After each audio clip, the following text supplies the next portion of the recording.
I'm just delighted to be here. As you can see, my topic is Pearl Harbor.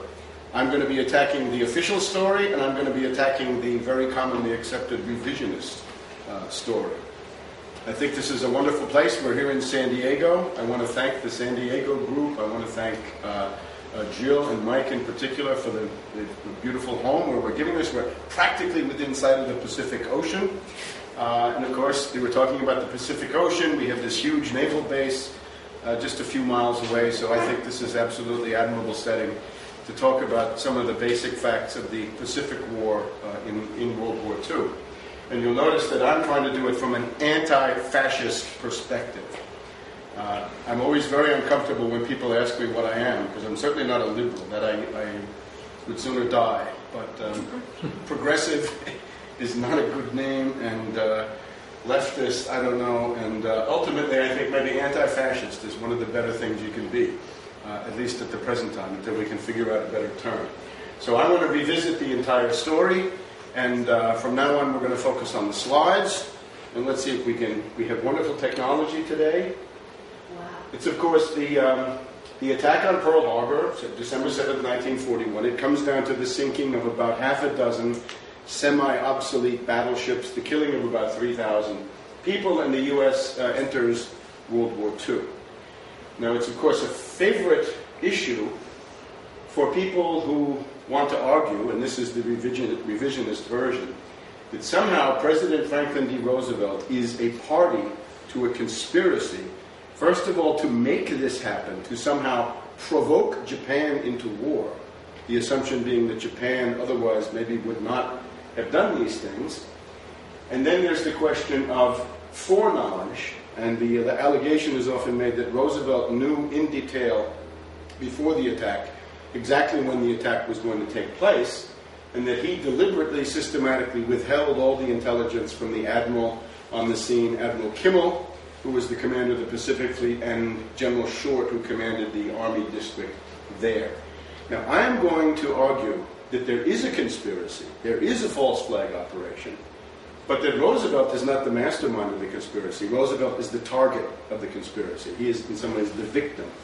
And that the prime mover of the conspiracy is none other than Winston S. Churchill, yes, the British imperialist, lifelong hater of the United States, as we will see, and the person who, more than any other, needed the United States to come into World War II as fast as possible in order to save the British Empire as he saw it. But you're also dealing with a phenomenon that is very well known in all the European languages. If you've ever heard words like in French, perfide Albion, in Italian, la perfida Albione, in German, das perfide Albion, you'll know that the British are famous for their treachery. And we have 300 years of documented track record of British treachery, going back to the fact that they are indeed the descendants of the Venetians, who are the world's all-time champions of treachery. If you know Iago, you know the mind of a Venetian. So my argument is going to be that there is a conspiracy. The kingpin of the conspiracy is Sir Winston Churchill. This is, of course, a direct attack on the neocons, who make Churchill into their god. I have a family grudge against him, as I'll show you a little bit later on. And that his cohorts in this are members of the invisible government of the United States, that is to say, the Morgan, Mellon, Rockefeller financier cabal, who are generally more loyal to the British Empire than they are to the American people, to be sure. Specifically, people like Colonel Stimson, who was the Secretary of War, an invisible, you might say, George Marshall, the general who was the head of the U.S. Army, Admiral Stark, Richmond K. Turner. I think probably the most important operative would be Richmond K. Turner at the nuts and bolts level.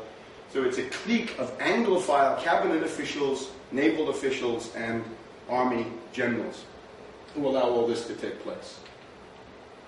The faction that's doing all this, of course, is the Edward VII faction. This is King Edward VII, Emperor of India.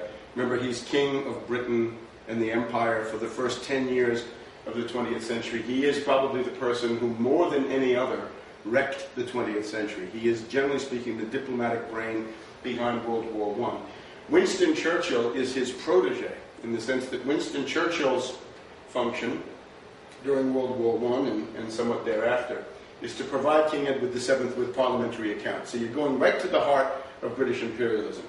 Far beyond the Rothschilds, far beyond the names that the average person here may know.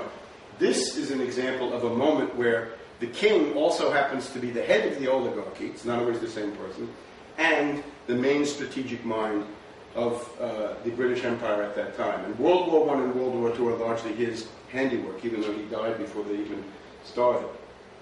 This perhaps captures the essence of Winston Churchill, an international gangster.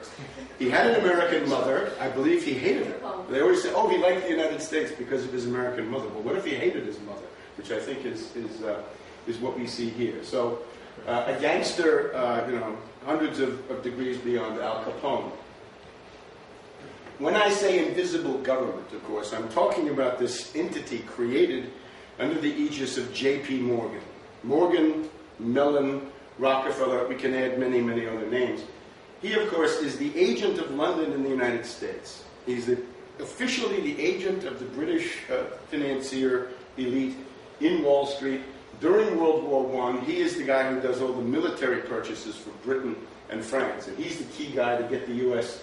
into World War I for basically no reason at all. So if I say Morgan, when I say Morgan, I mean the invisible government, the parallel government, the financier clique, the deep state, the cabal. There it is.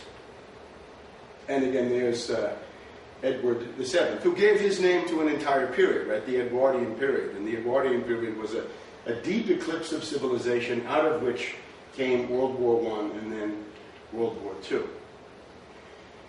Let's pause for a minute and think about the implications of the fact that there's a parallel government, invisible government, again, many different terms, but I think you get the idea. Morgan, Mellon, Rockefeller in London. What does this mean for analyzing something like Pearl Harbor? Well, where is power located? If there's a president, do you assume that the president actually has power? Or is it possible that the power is located in a cabal of bankers? The typical behind and above the Oval Office. Above and behind, right? Dick Morris wrote Behind the Oval Office. Let's think about above and behind the Oval Office. And generally, I would argue that with a couple of exceptions, main ones being Roosevelt and Kennedy, and you see what happens to Kennedy, the power resides in the bankers' cabal. And the president is a grinning stooge who's got to go out and run for office and glad hand people and live in the Holiday Inn and eat blintzes and kiss babies and all the rest of the stuff that a president has to do, which a real oligarch doesn't want to do, right? The stinking masses, they don't like that. Now, a couple of questions of method. You think Bush was the mastermind of 9/11? The argument falls by its own absurdity. Bush is a moron. How can he be the mastermind of anything? Isn't it clear? I've seen this bumper sticker, Bush knew. I thought, well, that's really not a very good bumper sticker. Bush doesn't know anything. What can he know? He knows that he has to follow orders. That's what he was told the day before 9/11. Something big is going to happen, Junior. Make sure you're on your toes tomorrow. We want you to, follow orders really quick. Was Nixon the mastermind of Watergate? What do you think? Any opinions? I would say he's the victim of Watergate. What were you going to say? I just said probably not. He No. probably was not. You look at the plumbers. Who's the plumbers? Howard Hunt of the CIA, James McCord of the CIA, Gordon Liddy of the FBI. The head of it is David Young, who works for Kissinger and Rockefeller. He's not the mastermind of it. He has criminal intent, it's clear, but he's somebody who's caught in a web that's not of his own making. And the whole point of this, I would say, is the general framework I would give to Watergate is it's a CIA operation to permanently weaken and destroy the presidency. Because remember, the purpose of oligarchy is oligarchy. And if you have a strong president, which is what the Constitution gives you, the oligarchs don't like that. How about this one? We have the deathbed confessions of Howard Hunt, that Johnson gave the order to kill JFK. What do you think of that one? Awesome. Yeah, he has no such power. He's a pathetic puppet in his own right. He's trembling. Is he going to get killed next? Right? He can't do that. He has no such ability. You can read all sorts of books by Doris Kearns Goodwin. She'll tell you what a pathetic little quivering lump of ego this guy was. And they always, the press of the time would always talk about his power Johnson's power, the Senate in his power. And of course, he was just a steward, right, running around. How about this one? Was Roosevelt the mastermind of Pearl Harbor? Okay, no. No. Because the fallacy of this kind of an argument, just in the most general terms, is it's always assumed by these characters who are writing in the anti-Roosevelt vein that everything that goes on in the government is ordered by Roosevelt. Well, wait a minute, you have to prove that. Because there's this thing called the invisible government. And we can show the invisible government is there before and after, and therefore during. So during this time, there's an invisible government, and it has its own agenda, which is not going to be the same as Roosevelt's. And with some of these appointees, you're going to see it very clearly. How about this one? This to show before. Was William McKinley the mastermind of the blowing up of the Maine? Right? The Spanish-American War, the founding of the empire, the Philippines, Cuba, all the rest of this stuff. And I would say again, no. The whole essence of it is, you've got to assume since the 1890s, if not earlier, but certainly since the mid-1890s, that there's a financier cabal whose power in finance and foreign policy is generally greater than that of the elected, visible president.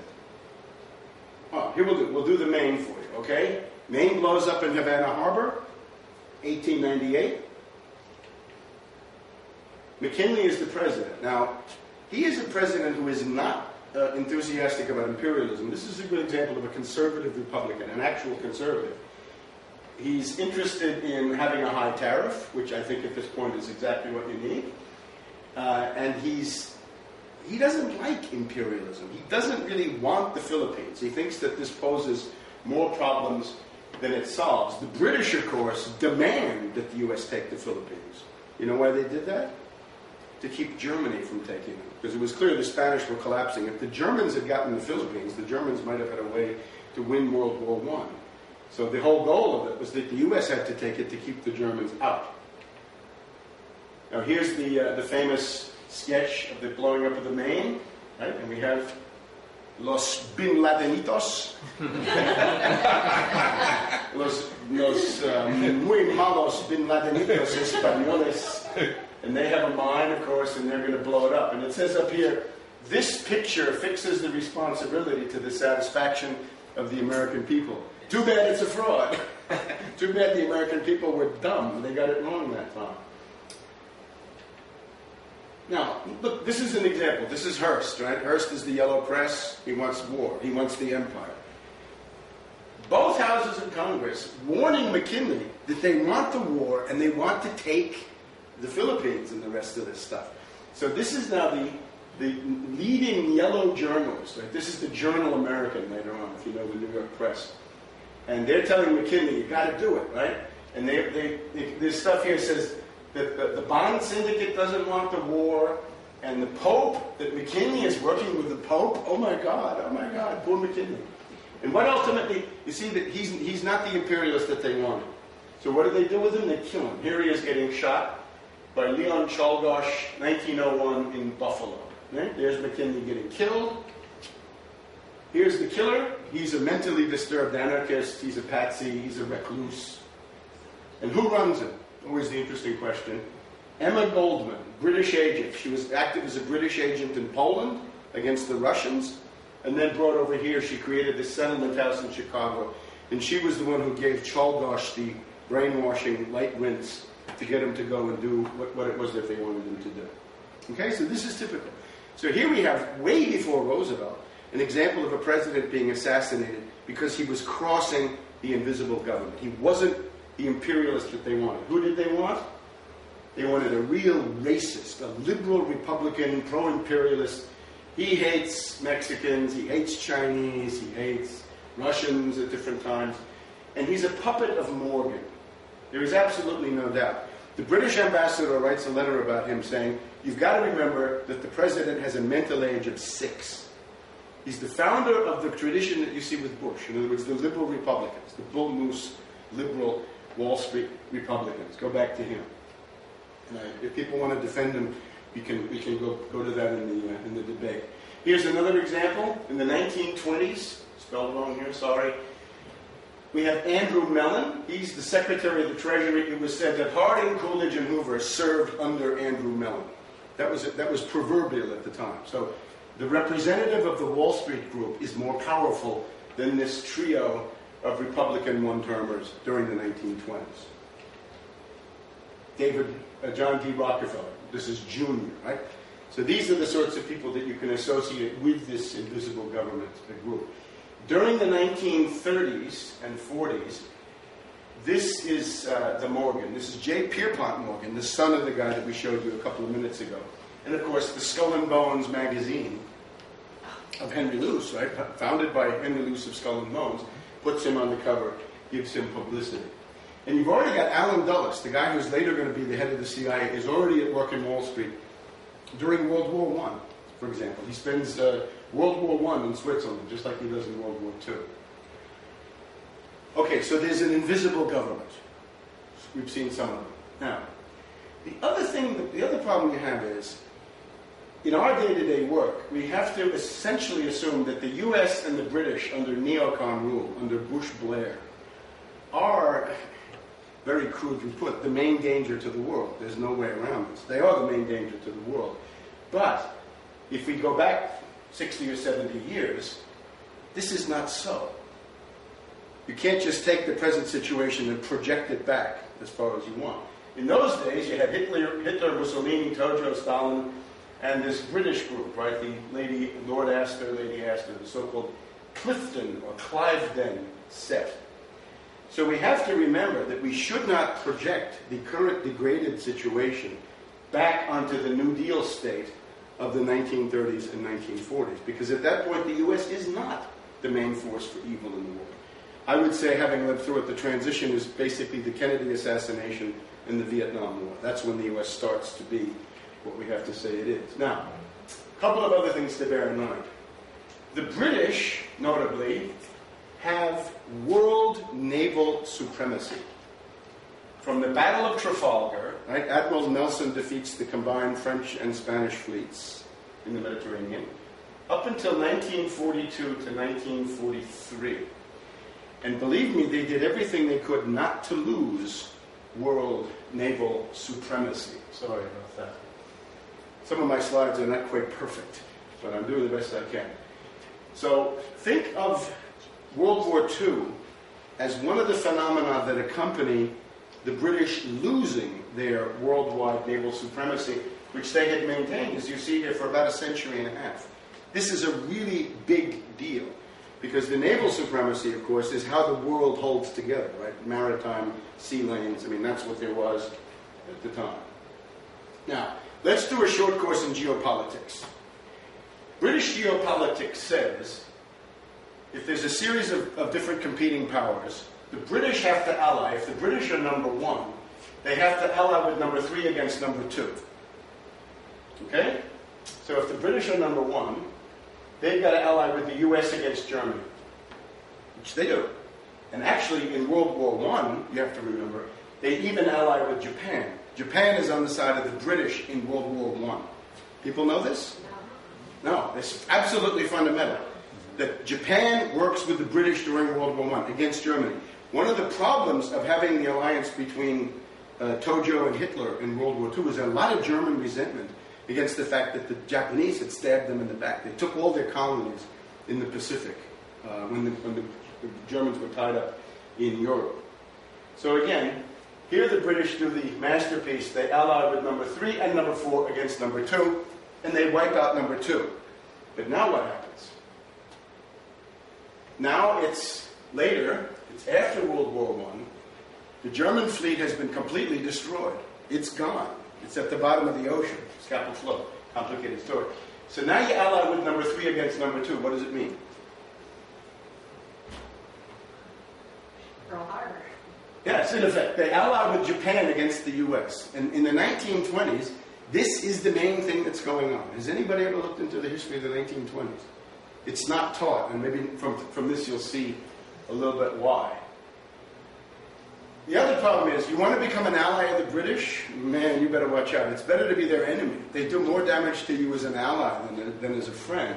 Let's look at all the countries that went to work for the British in World War I. Russia, the military forces are almost completely destroyed. There's a revolution fomented by the British through Lenin and these other people. France, 3 million dead. They still haven't recovered demographically. Italy, semi-destroyed, staggered, almost driven out of the war, fascist regime after that. Serbia, completely flattened, overrun. Romania, completely flattened. Belgium, flattened except for a very small bit of coast. So if you become an ally of the British, they push you into the front, and you take the really heavy losses. Right? The British have far fewer losses than the Russians and the French in these wars, because they want to use you up. Because they're also planning later on, as we've seen, they know that, today's number 3 is tomorrow's number 2. So make sure you weaken them as much as you can. And that's their approach to World War II. That's the betrayal of the United States in all of this stuff. Now, in 1916, the U.S. is not yet in World War I. They passed this Navy bill, and it basically says there are going to be 10 new U.S. battleships and 6 battle cruisers. And it means that the U.S. will surpass the British Royal Navy. And Churchill is up in arms. And you have to remember that this is a little bit later. I guess I've got to fix my slide. This is just to indicate the tremendous pro-fascist sympathies of Churchill. He says Mussolini rendered a service to the entire world. We'll get to this in just a minute. Here it is again. The 1916 Naval Law.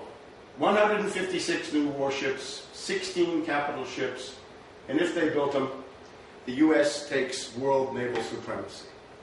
Now this the British will not accept. They will not allow this to happen. The U.S. political consensus, it doesn't say we want the biggest navy in the world, but it says a navy second to none, which means the same thing.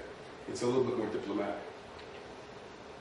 Now, if you read the various books on Pearl Harbor, one of the things that you will not find is the fact that there are 2 factions in the U.S. Navy. There's a pro-British faction and an anti-British faction, just as there are 2 political factions. At least sometimes there are 2, but in the Navy we definitely have them.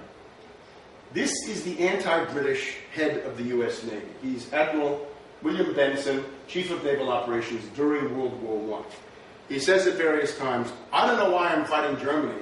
I'd just as soon be fighting the British. He's a Roman Catholic, and he does not buy the Anglo-Saxon race patriot stuff. He's oriented towards the Vatican. The Vatican tried under Pope Benedict XV to put an end to World War I. This is an indication of a continuing anti-British faction in the armed forces. Now here is Benson talking to the British at Versailles, Versailles being the peace conference at the end of World War I. He says, if you persist in demanding naval supremacy, says Benson to the British, I can assure you that it will mean one thing, and that is war between Great Britain and the United States. That's the essential feature of the 1920s, and I'm sure you've never heard an inkling of it, and I'm afraid that Mr. Stinnett, in his book on Pearl Harbor, has not done anything to enlighten you about what's going on. Now, here's the British faction in the Navy. This is Admiral Sims. He's the Anglophile. He has these battleships. He takes them over to Britain. He becomes the American battle squadron of the British battle fleet, and he's very happy to do it because he's an Anglophile. He hates Germany. He loves the British. And look who loves him. Not one Sims, but 3 Sims on the cover of the Skull and Bones weekly magazine, right? He's a baseball player. He's a naval officer. He's a country gentleman. William S. Sims. What a great guy, huh? So they build up, maybe they wanted to run him for president. I don't know what the story was, but this year it could have been governor, senator, different things. That's the British faction. So this is Time magazine, in these years in particular, is the voice of the invisible government. Now, in the army, same thing. Pro-British, Pershing, Wall Street's favorite general. Anti-British, MacArthur. And this is really important because this happens to be the greatest general on any side in World War II. Tremendous asset to have. But he's anti-British. There's a wonderful quote from him when somebody says, well, what do you think of the State Department? And he says, yeah, there are 2 factions in there, communists and British imperialists. And he doesn't like either one. So you'll see how he acts to counter the British. How about General Billy Mitchell, the air power theorist, right? With these old bombers, he's able to sink battleships. Anti-British. You know why? Because the British have these 30 huge battleships. And he's coming along and saying, guys, your battleships are worthless. They're all obsolete. The British say, oh no, we're going to dominate the world with our battleships. This is, forget it. And he sinks a few just to show. Now, the prelude to Pearl Harbor, and we will get to Pearl Harbor soon, the prelude is the U.S.-British naval rivalry of the 1920s, which none of these writers ever tell you about, but there are plenty of scholarly books that talk about the era of U.S.-British tension. Now remember, the battleship fleet is a strategic weapon, right? The intercontinental ballistic missile of today is the battle fleet, right? And the British could line up almost 30 of these things, right? At tremendous cost. Air power exists, right? There are planes and zeppelins flying around. But they're thought of it not as something independent, but they're the spotters, right? They're an auxiliary for the battleship so they can shoot over the horizon and get to red targets and all that. Now, the Japanese have joined the British in World War I, and they get a reward. All of these islands that you read about, all of these naval battles where the Marines have to land and fight the Japanese and get killed in large numbers, are generally the results of the Versailles Conference. Now, these are all groups that were under German control. And at Versailles, they officially go to Japan as League of Nations mandates, colonies, in effect. Now, we're going to see that with the Marianas, the Carolines, the Gilberts, and a couple of others, all the U.S. supply lines in the Pacific have been blocked by the Japanese. We'll show you the map in just a second. In other words, what the British do is they set up a conflict between Japan and the United States by giving Japan these key islands.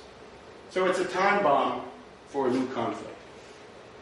Let's do some looking at this. See what they get? The Marshall Islands, right? If you read the Pearl Harbor story, the admirals, Kimmel thinks there's going to be an attack coming at him from the Marshall Islands. Then we have the Marianas out here. The Japanese are out here. And the Gilberts, we'll see the Gilberts in a minute. But if you notice, look, the U.S. supply line comes from San Diego to Hawaii, and then it has to go to the Philippines. But look, the Marshalls are right there blocking the way. Then the supply line, as you'll see later in World War II, the supply line to Australia goes down here, and that is also blocked by these islands that the Japanese get. Let's see if we can throw some more light on this. Here we go. The Gilberts, the Marshalls, the Carolines, and the Marianas. So the Japanese basically get a whole bunch of islands that's right on the supply line to Pearl Harbor and then to the Philippines. See? It's basically a pre-programmed clash set up by the British at Versailles. And the same story here. If you want to go to Australia, they're going to get you from here if you don't watch out. And that's, Guadalcanal and all that. Right? It's a big, really big deal because of it. So the Japanese are allowed to expand under British auspices with the idea there's going to be a collision between the U.S. and the Japanese. So that the British can then dominate that and emerge as more powerful. See? Divide and conquer. Perfide Albion. This is just gives you some idea of some of these island chains. I think those are the Gilberts, maybe? Okay. Now, at Versailles, right, we're now at the end of World War I, the peace conference. We have Woodrow Wilson and his controller, Colonel House, from the Invisible Government. His enemies used to call him Colonel Whorehouse. And he is really a controller. In other words, he's much closer to the British than Woodrow Wilson is. So here's Versailles, right? You've got Woodrow Wilson, you've got Clemenceau of France, you've got Lloyd George for the British, and Orlando for Italy. These are the big four at the Versailles Conference. Right? The Italian and French navies are not really a factor. And here's another view of Versailles. There's Lloyd George, I believe. And you have these people from all over the world. So they're going to dictate the terms to Germany. Now, to document Churchill's hatred of the United States and his determination to keep world naval supremacy, this is a speech to the House of Commons, November 1918. The First World War has just ended. And what's he thinking about? He's thinking about a new conflict. Nothing in the world, nothing that you may think of or dream of, or anyone may tell you, no arguments however specious, no appeals however seductive, must lead you to abandon that naval supremacy on which the life of your country depends. Now, against whom are these remarks directed? There's only one in the world. It's the U.S. This is a declaration of potential war against the U.S. by our dear friend, the gangster Churchill. In 1919, after centuries when there had been numerous navies competing in the North Atlantic, we now get a situation where there are 2 battle fleets left because the German battleships were scuttled by their own crews up in Scotland. So Washington was gripped by the uneasy awareness that there were now only 2 battle fleets left in the North Atlantic. So you're going head-to-head against the British. Here are some interesting quotes from an official of the British Foreign Office, right, the British equivalent of the State Department. He says, if there's a war between the U.S. and Japan, we cannot remain neutral. Oh, well, I guess that means you'll be joining us based on Anglo-Saxon race patriotism and solidarity, right? No. They would incline towards a pro-Japanese intervention, in spite of the fact that their natural sympathies would be on the American side. Too bad. In our own material interest, we would have to take action, including armed action, to prevent the United States from reducing Japan to complete bankruptcy. This is a paper, British Neutrality in the Event of a Japanese-American War, October 1921. And this is really only the tip of the iceberg. How about this one? David Lloyd George, British Prime Minister, talking to Colonel House. Sorry, Colonel House got left off.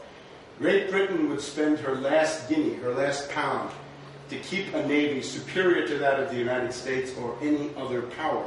This is the dominant issue of the 1920s. Colonel House says, relations between the U.S. and the British are beginning to look like the very hostile relation of England and Germany, writes Colonel House from Versailles. Conflict is growing.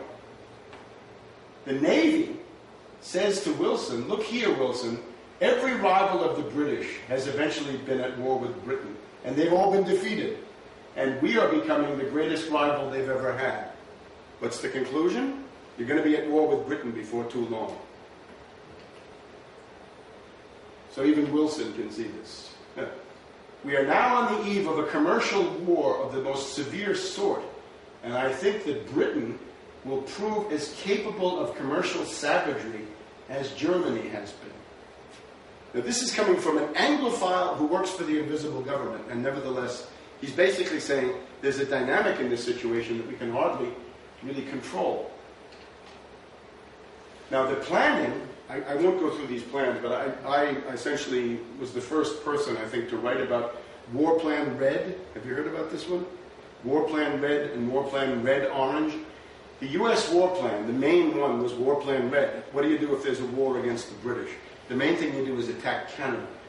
And you're probably going to be dealing with War Plan Red-Orange, where the British would bring Japanese and Indian troops from India into Vancouver, British Columbia, to wage war on the North American continent. Now, this was absolutely real. This was the main thing that they drilled, and everybody has forgotten it. Now, without going into too much detail, there were 2 crises in the 1920s. The U.S. and Britain come close to war in 1920 to 21 over the question of battleships. And then there's another period, 1927 to 1930, about cruisers. I take it that this is all quite new to people, but it's quite well documented. Now, the answer to the first war crisis, right, the Iraq. And here's the Washington Naval Conference. At least this is Charles Evans Hughes here in the middle, with largely Japanese, but also some others. Very hard. On the whole internet, there's almost no picture of the Washington Naval Conference. And the whole thing is forgotten. Now, here's what they do. They essentially say, look, we don't want to have an arms race at sea. Let's not have that.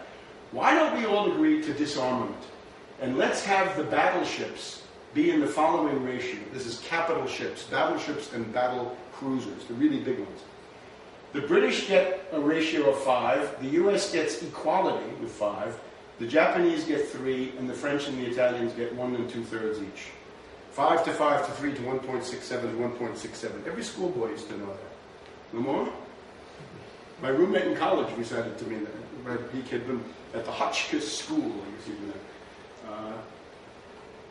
So this is an attempt at disarmament, but it's going to backfire. As a matter of fact, this is the door to war. Now, according to the treaty, it's what we just said, 5 to 5 to 3 to 1.7 to 1.7. The problem is that the U.S. underbuilt because of these Republican administrations who didn't want to spend money, Harding, Coolidge, Hoover. The Japanese, of course, overbuilt. So if the U.S. underbuilds and the Japanese overbuilds, that's the recipe for Pearl Harbor, because it makes Pearl Harbor a good try. In other words, it becomes a realistic gamble for the Japanese. Now, the treaty ratio is this. It's been estimated that by the time we get to the by the time we get to about 1930 to 35, the British are 5, the U.S. is 3.78, Japan 3.1, France 1.89, Italy 1.5. This is actually what they have. This is what they should have or allowed to have. They can have this or less, I suppose, and here's what they have. See, the U.S. has underbuilt, and the Japanese have slightly overbuilt. And the fact that this is so close, also that the U.S. is inevitably split, because you have the Atlantic and the Pacific, and then you even have the Gulf of Mexico. You're actually split 3 ways. This makes it realistic for the Japanese to think, how about a surprise attack? We'll wipe out the Navy, and we can win the war. Thanks to the oligarch, Anglophile, invisible government operative Charles Evans Hughes. Now, the U.S. Navy General Board, an organism of the day, protests to Hughes, saying, don't do this. The United States was about to build 15 battleships. This is what brought Japan to the conference. If you agree to scrap them, the Japanese will go home and pursue their aggressive program. So if you take the 15 battleships off the Navy list, our task may not be hopeless, but the temptation to Japan to take a chance becomes very great. The chance is the Pearl Harbor sneak attack. Because, of course, the Japanese were known to do sneak attacks. They had done a sneak attack on Russia with Admiral Togo in 1905, right at Port Arthur. Right? They sank the Russian, they destroyed the whole Russian Pacific Fleet with a surprise attack before a declaration of war. Now, this is a sort of a journalistic comment. This is a guy writing about the same thing. He says, this Washington Naval Conference was a real blunder. The United States was cast as the première stripteaseuse.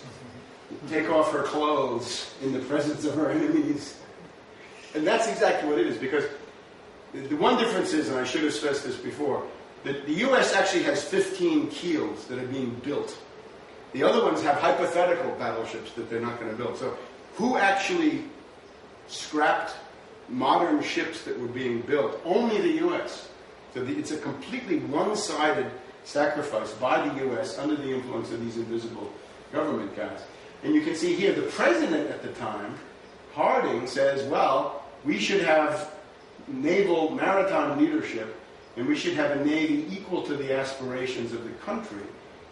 Harding is, of course, corrupt, right? Everybody knows about Teapot Dome and this bawdy house that he has going in Washington. But what happens to him? This is a possible assassination. He goes to Vancouver, British Columbia, August 1923, and comes back poisoned, they say, from shellfish, and he dies. When I went to Vancouver, British Columbia, I had this in mind next week. I wasn't able to show this in Vancouver, but this could be an assassination. We really don't know. Now, how about General Billy Mitchell? Here, the issue is now another one. In the U.S. military forces, there are some people who say the battleship will always be supreme, and other people say no, air power. Now, what happens is Billy Mitchell says to the Navy, all right, we'll do a test. I'll bring my Army bombers, and we'll see your battleships. And they say, all right, look, we have the German battleship Ostfriesland, one of the most powerful battleships in the world, known as the unsinkable Ostfriesland. So they say, we're going to anchor this in Chesapeake Bay, or whatever it is, or off Chesapeake Bay, and you come with your bombers and see if you can sink it, because we're sure you'll never do any damage. So, of course, he comes with the bombers and he sinks the thing in 5 minutes. And the Navy then goes nuts, and they court-martial him, right? Remember the movie, right? The court-martial of General Billy Mitchell? It's all new, huh? There was a pretty well-known movie, The Court-Martial of General Billy Mitchell. He was played by James Stewart in that film, as I recall. Okay? Now, let's look at the U.S. ruling class, okay, from which these various officers are derived. And here we have isolationists and America Firsters. Their goal is the hatred of Roosevelt. The hatred of Roosevelt, I think, is generally a marker for very bad political phenomena. Let's see why. This is a wonderful cartoon from the New Yorker. 1936 was Roosevelt's most radical campaign. Let me just go back to Roosevelt for a second. 1936, he said, "Those economic royalists hate me, and I welcome their hatred," in Madison Square Garden, and it just became pandemonium. It's probably the most radical political campaign of the 20th century, more so than most others, because he's basically saying, you're the forgotten man, the Wall Street oligarchs hate me, and you know who they are, and I welcome their hatred. Imagine that? The Wall Street, imagine Bush saying, Wall Street hates me and I welcome their hatred. It was just another world. Okay, so here's the other world. Here we are on Fifth Avenue, I suppose, or Park Avenue. We're going to the Translux to hiss Roosevelt. Now, if you're not an old New Yorker, these were newsreel theaters.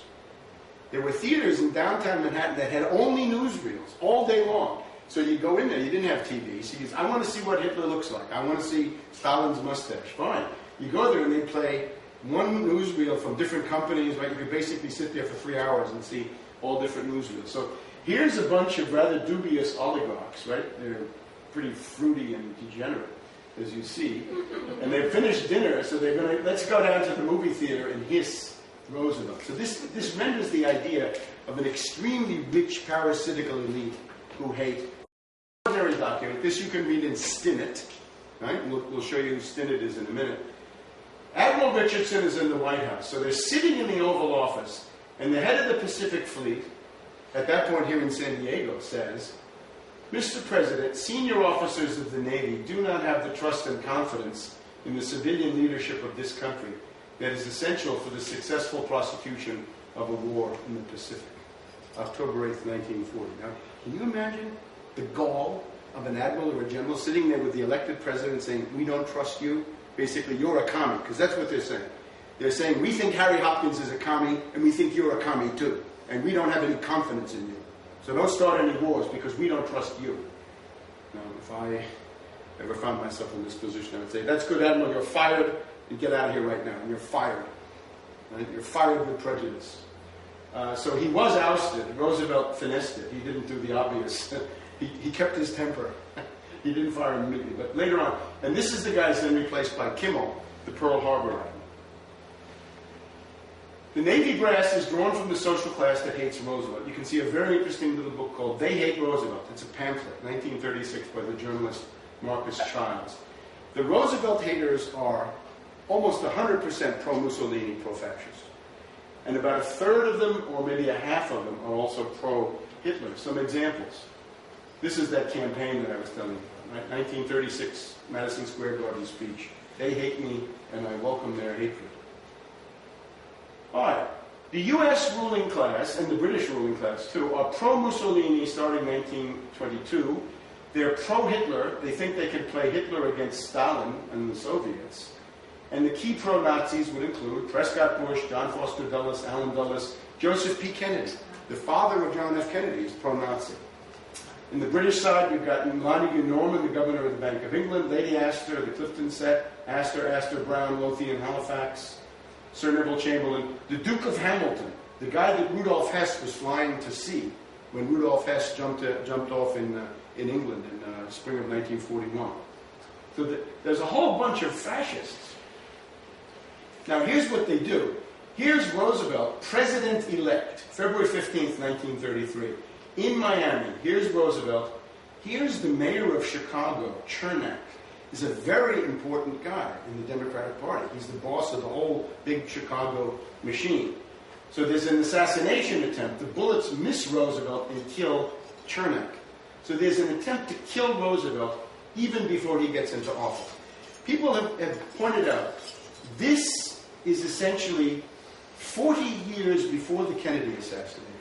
And it prefigures the Kennedy assassination. It simply says, anyone who tries to exercise the constitutional capabilities of the presidency will be slaughtered by the invisible government, be it 1933 or, 30 years later, 1963.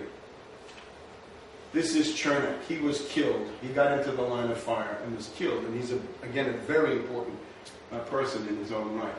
Now, this is also the Smedley Butler story. Do people know this one?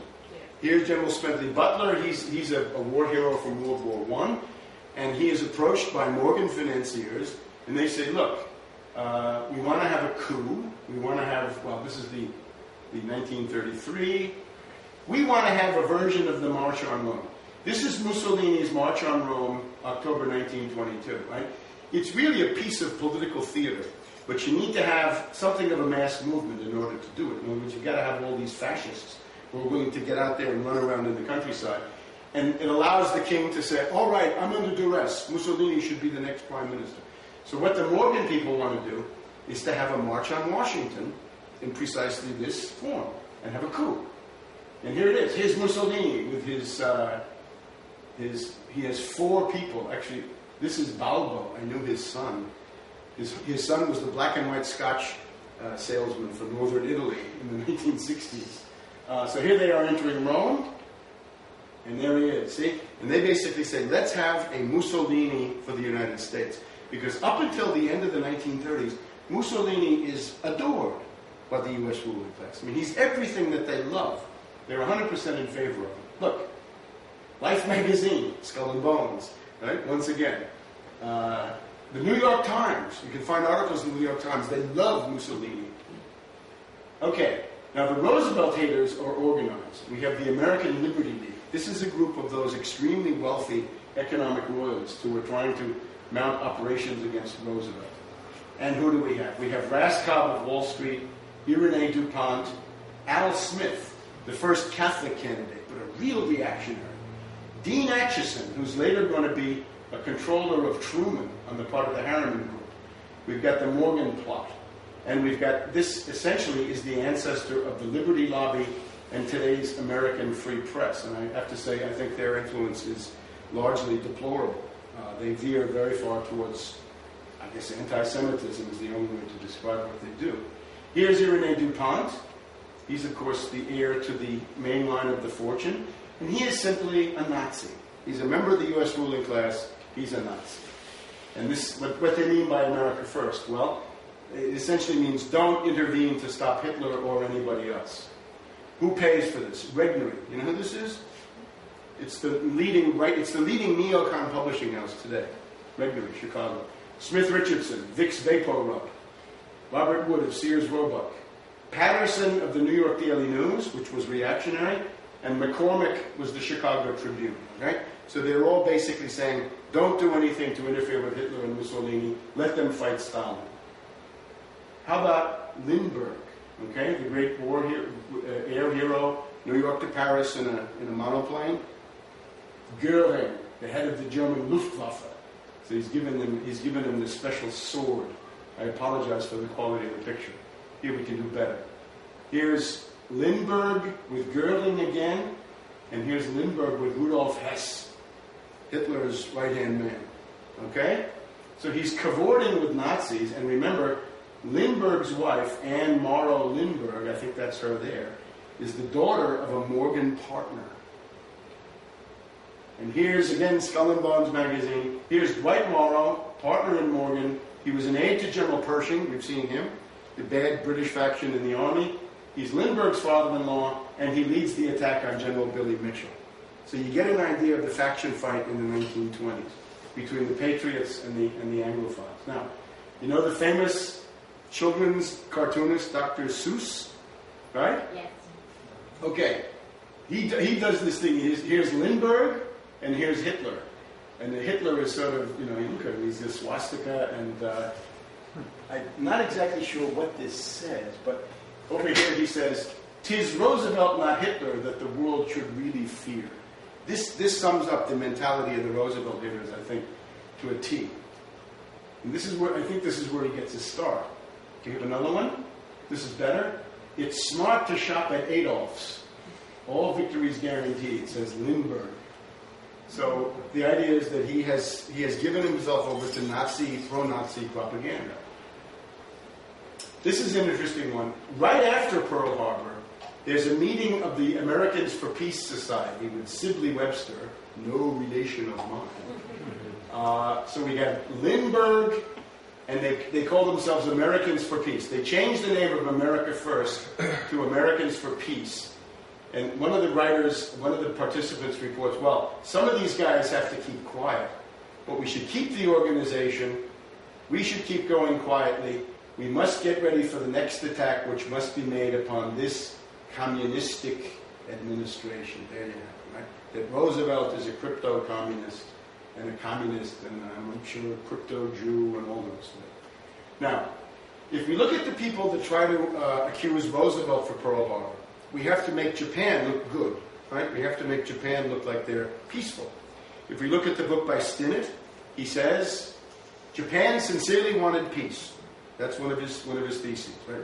In other words, they had to be goaded. They had to be provoked. Well, I'm afraid this cannot be maintained in the light of simple facts, right?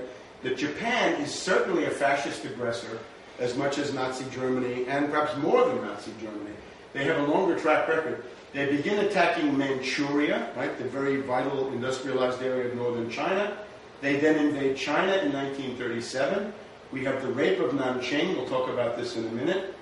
And there were at that time, among real conservatives, people who were very sympathetic to Chiang Kai-shek and the Chinese nationalists. And I don't know whether this rings a bell at all. In my lifetime, I've had the honor of meeting his son, General Wei Guoqiang, who told me interesting stories about his father and about their contacts with Emperor Hirohito. As soon as France falls to Hitler, the Japanese take French Indochina. And it's clear that they're then going to take the Netherlands' possessions. That would be what we know as Indonesia today. And the British possessions. That would be Australia and New Zealand. And you can see this is getting to be quite significant. In Japan, there are two factions. A Strike North school that says attack Russia, and a Strike South school that says your real enemy is the British, the French, and the Dutch, and you've got to get rid of the U.S. to prevent them from interfering. So here's what the Japanese end up with. They start with Japan. In 1895, they take Korea and Formosa. They then, in 1931, take Manchuria. They take the entire coast of China. They take Indochina. And next will be, I think, if not Malaya, right? Singapore. This is all British. Malaysia today. Australia over here. It's further down, but ultimately, the Philippines, right? And at this point, the Philippines is a U.S. possession. So this is a fascist aggressor. Everybody convinced? I don't see how you can do it any other way. Here's the zones controlled by the Japanese in Korea. It's Manchuria, Taiwan, all the main ports, Hong Kong, Canton, all the rest of this. Now, one thing that does happen is, at a certain point, the Japanese get over here and they run against the Soviets in Mongolia. And this is a big battle won by Marshal Zhukov. Anybody know this one? It's the Battle of Khalkhin Gol, and the Soviets decisively defeat the Japanese. And this essentially means that the Strike North School is not going to fare very well, because basically the Japanese say the Soviets are just much too tough. Don't do that. Try the other ones. Try the Anglo-Americans. They're probably going to be softer. They also take most of Indochina, right? The former French colonies, Vietnam. Right? The prelude to the Vietnam War is the Japanese taking it. And Ho Chi Minh gets going against the Japanese. And then they're going to take Malaya against the British. Now let's just pause for the rape of Nanjing. It's probably the greatest atrocity in World War II. Because it amounts to killing 500,000 people in a period of 3 or 4 months. I think it goes to March of 1938. So total killings by the Japanese in China is estimated between 3 million to 10 million. 6 million is the middle figure, right? This matches whatever goes on in the Holocaust in Europe. And they're killing Chinese, Indonesians, Koreans, Filipinos, Indo-Chinese, and Western prisoners of war. It's sometimes known as the other Holocaust or the forgotten Holocaust. Now, the revisionist position of Mr. Stinnett, whose book I'm going to show you in a minute, basically says, well, that's not your affair. Keep telling the Japanese, oh yes, here's your oil, here's your scrap metal, here's everything else you need. We're not going to protest this. That's not our affair. And you see, it's this entire area, and the collision with the Soviets is along this area up here that turns them south. So the Soviet view they realized that Zhukov has defeated the Japanese at Khalkhin Wall in Mongolia, and it essentially means that the outcome of all this is April 1941, a Japanese-Soviet neutrality pact. But it could have gone the other way. You have to think for a minute, what if the Japanese had decided to attack the Soviets? This would have been very bad for the world, because then the Soviets would have gone under. The Japanese and the Germans would have met along the Trans-Siberian Railway, and you'd have a nightmare of Eurasia under fascist control, Nazi fascist Japanese control. So I think you have to think of, when you think about Roosevelt, you have to think, you want to do something to prevent the Japanese from doing that. You have to create a little bit of a diversion to the Japanese to say, hey, wait a minute, we're still here, and we're quite formidable too, so watch out for us, and don't you dare concentrate everything against the Soviets. Now, the Axis. The original Axis is the Tripartite Pact of September 1940, the Rome-Berlin-Tokyo Axis. And it says that if any of these gets into a war with a third power, the other two have to join. So who's it directed against? And this book is quite simply the main target that I have in this talk. And here he is. He's Robert B. Stinnett. He works for something called the Independent Foundation, not far from here, I'm pretty sure. He has worked at various newspapers in California. He is, I think it's fair to say, an anti-New Deal ideologue. Of course, that doesn't prove anything about Pearl Harbor. Now, he's got this paper. Have people read his book, by the way? Anyone? Well, don't. I mean, you won't need to after we're finished here, right? Just hang on for a few more minutes and you'll save yourself all that reading. He's got a paper by a guy called McCollum, who's a top Navy officer. And McCollum says, let's do 8 different things. Let's make a deal with the British to use bases in the Pacific, especially Singapore. Let's make a deal with the Dutch. Let's help Chiang Kai-shek. Let's send some cruisers to the Philippines. Let's send some submarines to the Philippines. Let's move the fleet from San Diego to Hawaii. Let's make sure that the Dutch don't get too cozy with the Japanese. Let's have a trade embargo with Japan. And then at the end, if by these means Japan could be led to commit an overt act of war, so much the better. At all events, we must be carefully prepared to accept the threat of war. Now, for Stinnett, again, our dear friend, he regards this paper, which he's discovered, and that's his merit, right? He found this in the archives. He thinks this proves that FDR provoked war with Japan. Well, I'm trying to show you up to now that the whole framework of the thing makes these measures relatively obvious measures of not lending your hand to the Japanese genocide. Because what if you get Japan is going to control Manchuria, China, Korea, Vietnam, Malaya, Indonesia, Australia, and New Zealand?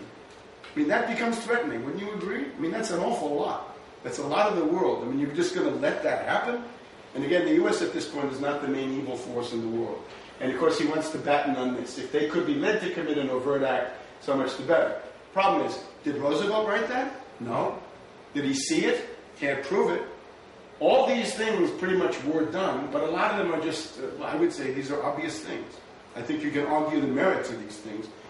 If you didn't do these things, you could be accused of being an appeaser, a pro-fascist. So, there are 8 provocations only if you think the appeasement of Japan is normal. Stinnett finds himself actually favoring the British line, and the British line indeed is appeasement of Japan, or support from Japan. And I must say that there's very little anti-fascist sentiment in Stinnett's work. In other words, he's not interested in the rape of Nanjing or the inexorable march of Japanese aggression through the area. Now, the one thing that he does dig up is this Bungo Strait. I'm sorry, I got the slide a little bit wrong, but see the arrow? This is the so-called Japanese Inland Sea. Everybody on it? He claims that Roosevelt sends a couple of warships into this area in the fall of 1941. Now, you know, it's not a tea party. It's obviously a dangerous thing to do.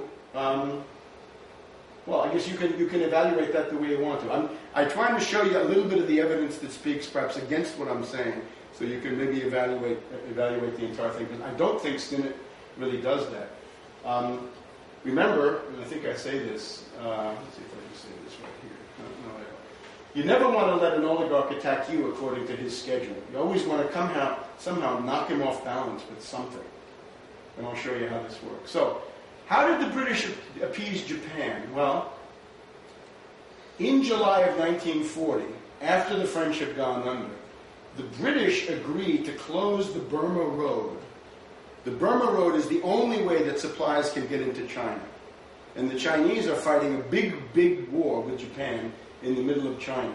So the British agreed to cut off the Chinese for 3 months as a concession to Japan. Remember, the British hate Chiang Kai-shek and the British support Mao. This is another story that leads us to other terrible events coming up later on.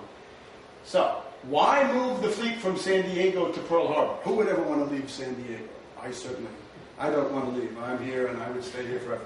But the goal is obviously to deter Japan, to provide some measure to say, wait a minute, we do exist, and you're not allowed to take everything of the French, the British, and the Dutch in the Pacific. It's a somewhat feeble attempt at deterrence, I would say. Now, there's also the story of Roosevelt's pop-up patrols, little ships. Well, this is simply defensive information patrol the week before Pearl Harbor. We would have been much better off if the admirals in Hawaii had done this too. That's what they needed to do.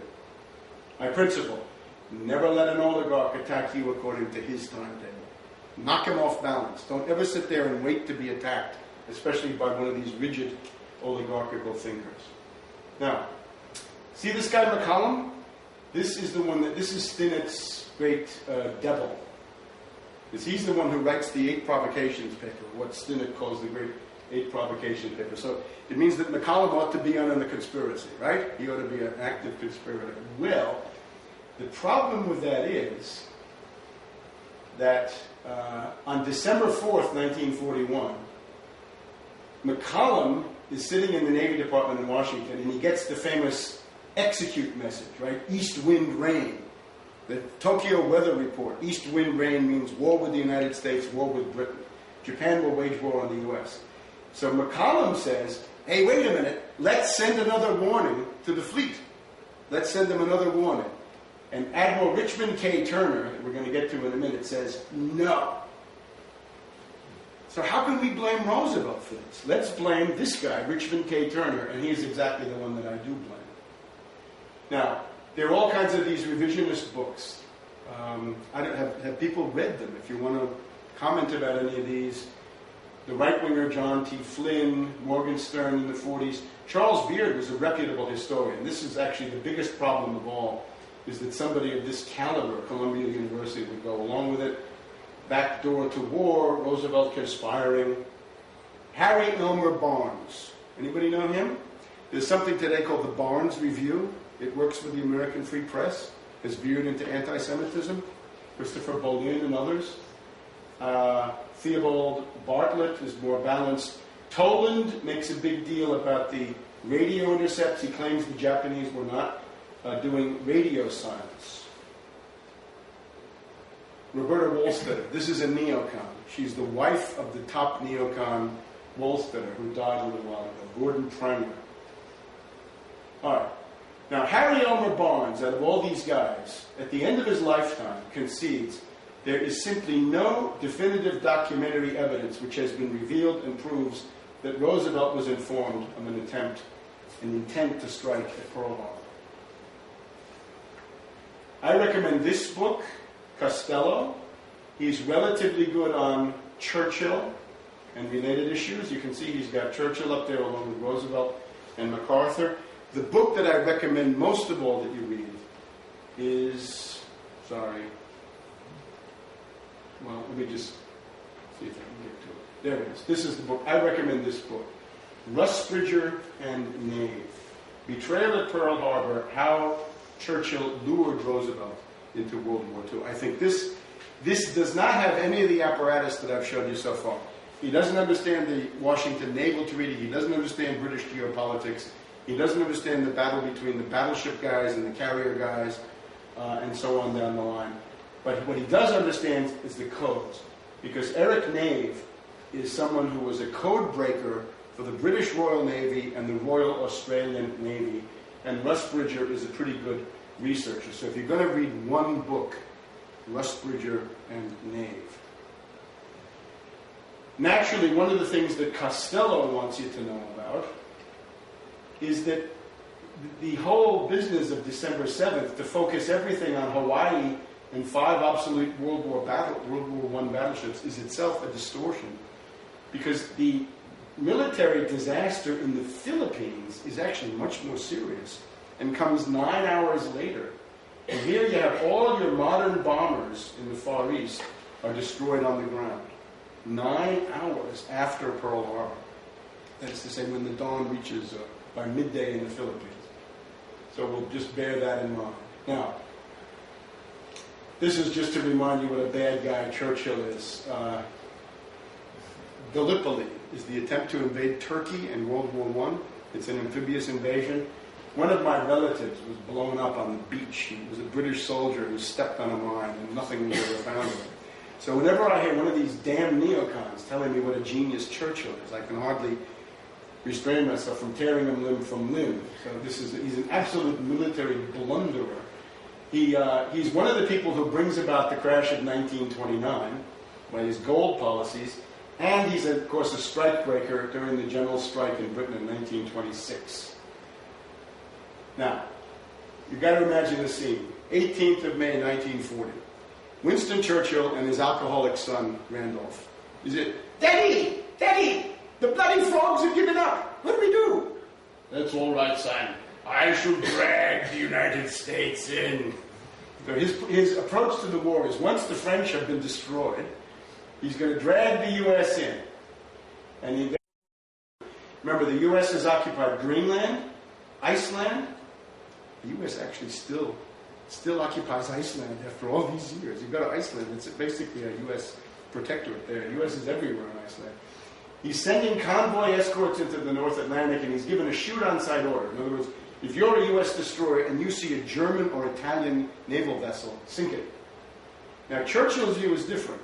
The U.S. should enter the war against Germany and Japan with maximum losses to weaken both Japan and the U.S. in the post-war world, just the way they handled France, cutting it down as an ally during World War I. Is that principle basically clear? Because I think this is exactly, because the question is, why would Churchill do this? Why does he want to get U.S. ships destroyed and Pearl Harbor destroyed? Part of this. Now, Roosevelt's view is rather, Churchill and Stalin are both guilty of supporting Hitler in their own way. Stalin through the explicit Molotov-Ribbentrop Pact. So let them now fight Hitler for a while, and I'll give them Lend-Lease deliveries, and I'll get ready. But I'm not going to become the valet of Churchill and Stalin. Very interesting that Churchill's memoirs are blank from December 1st to December 7th, 1941. Whatever he was doing during those critical moments, and this is when the Japanese force is at sea, he doesn't want you to know it. In the memoirs, Churchill pretends that he got all of his Japanese intelligence from the U.S., and this is the critical code-breaking story, which we're going to get to now in a minute.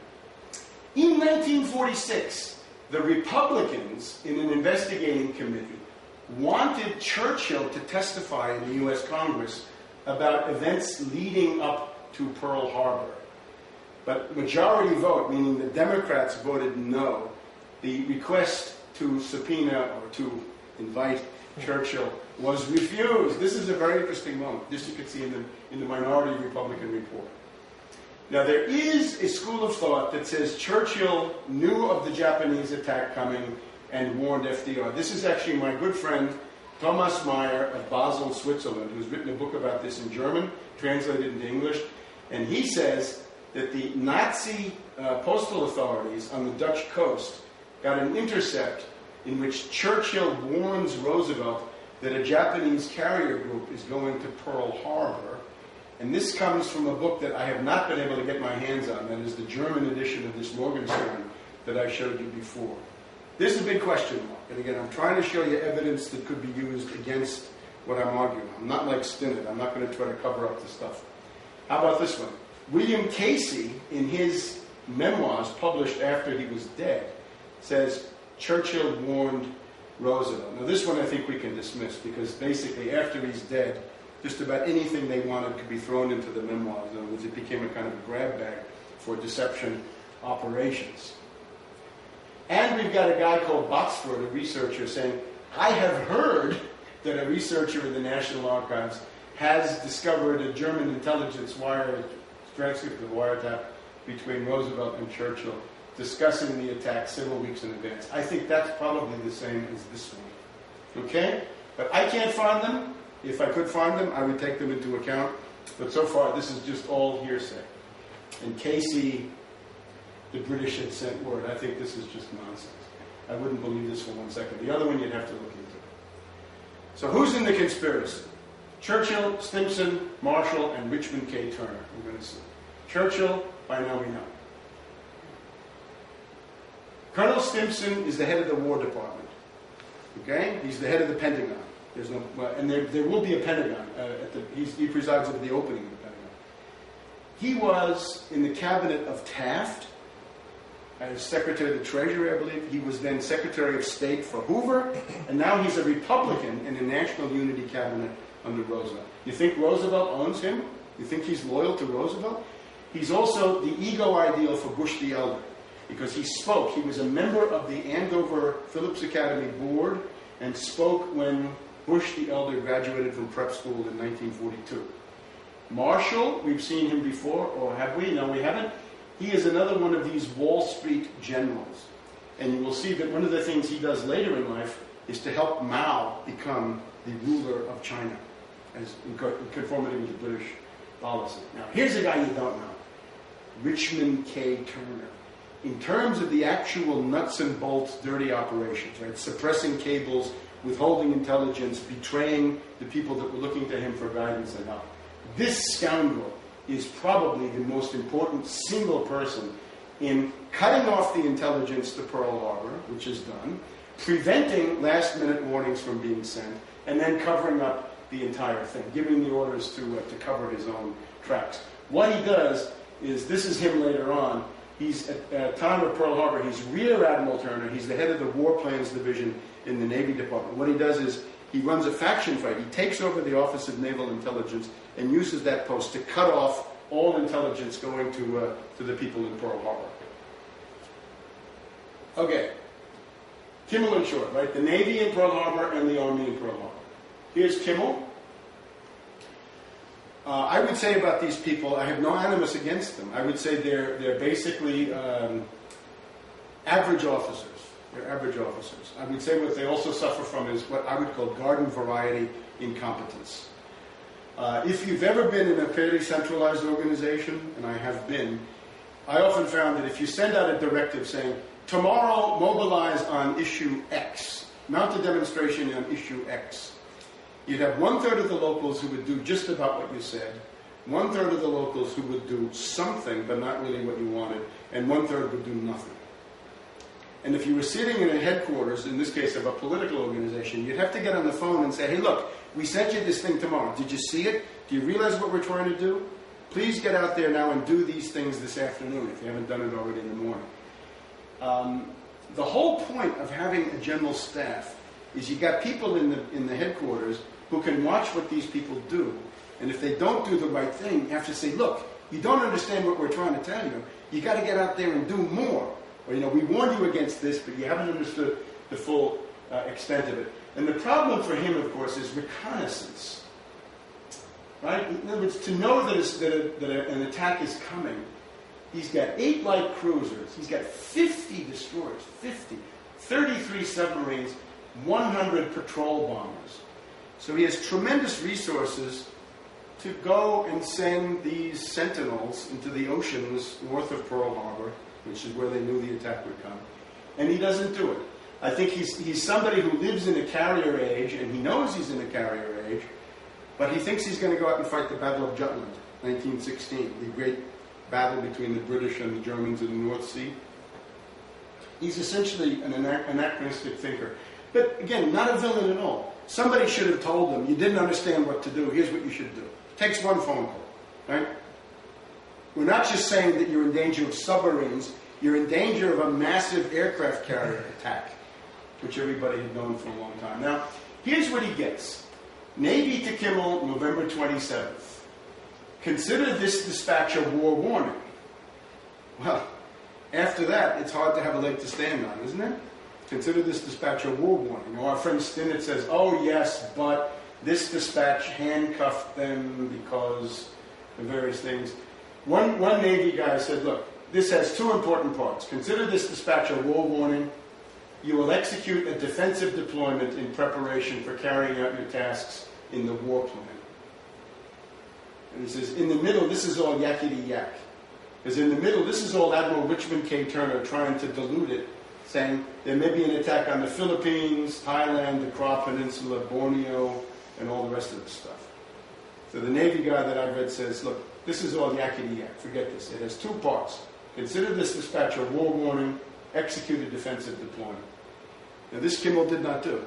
Terrible, terrible problem for Kimmel. Somebody should have said to him, hey, wake up. Defensive deployment, please. Didn't do it.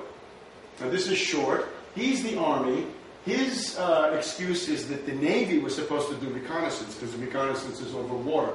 So the dispatch on November 27th, we have the same dispatch in a slightly different form from the War Department, from the Pentagon, to General Short, saying, prior to Japanese hostile action, you are directed to undertake such reconnaissance and other measures as you deem necessary, but not to alarm the population. And of course, just to be fair, this one also contains a bunch of stuff about, we want Japan to commit the first overt act.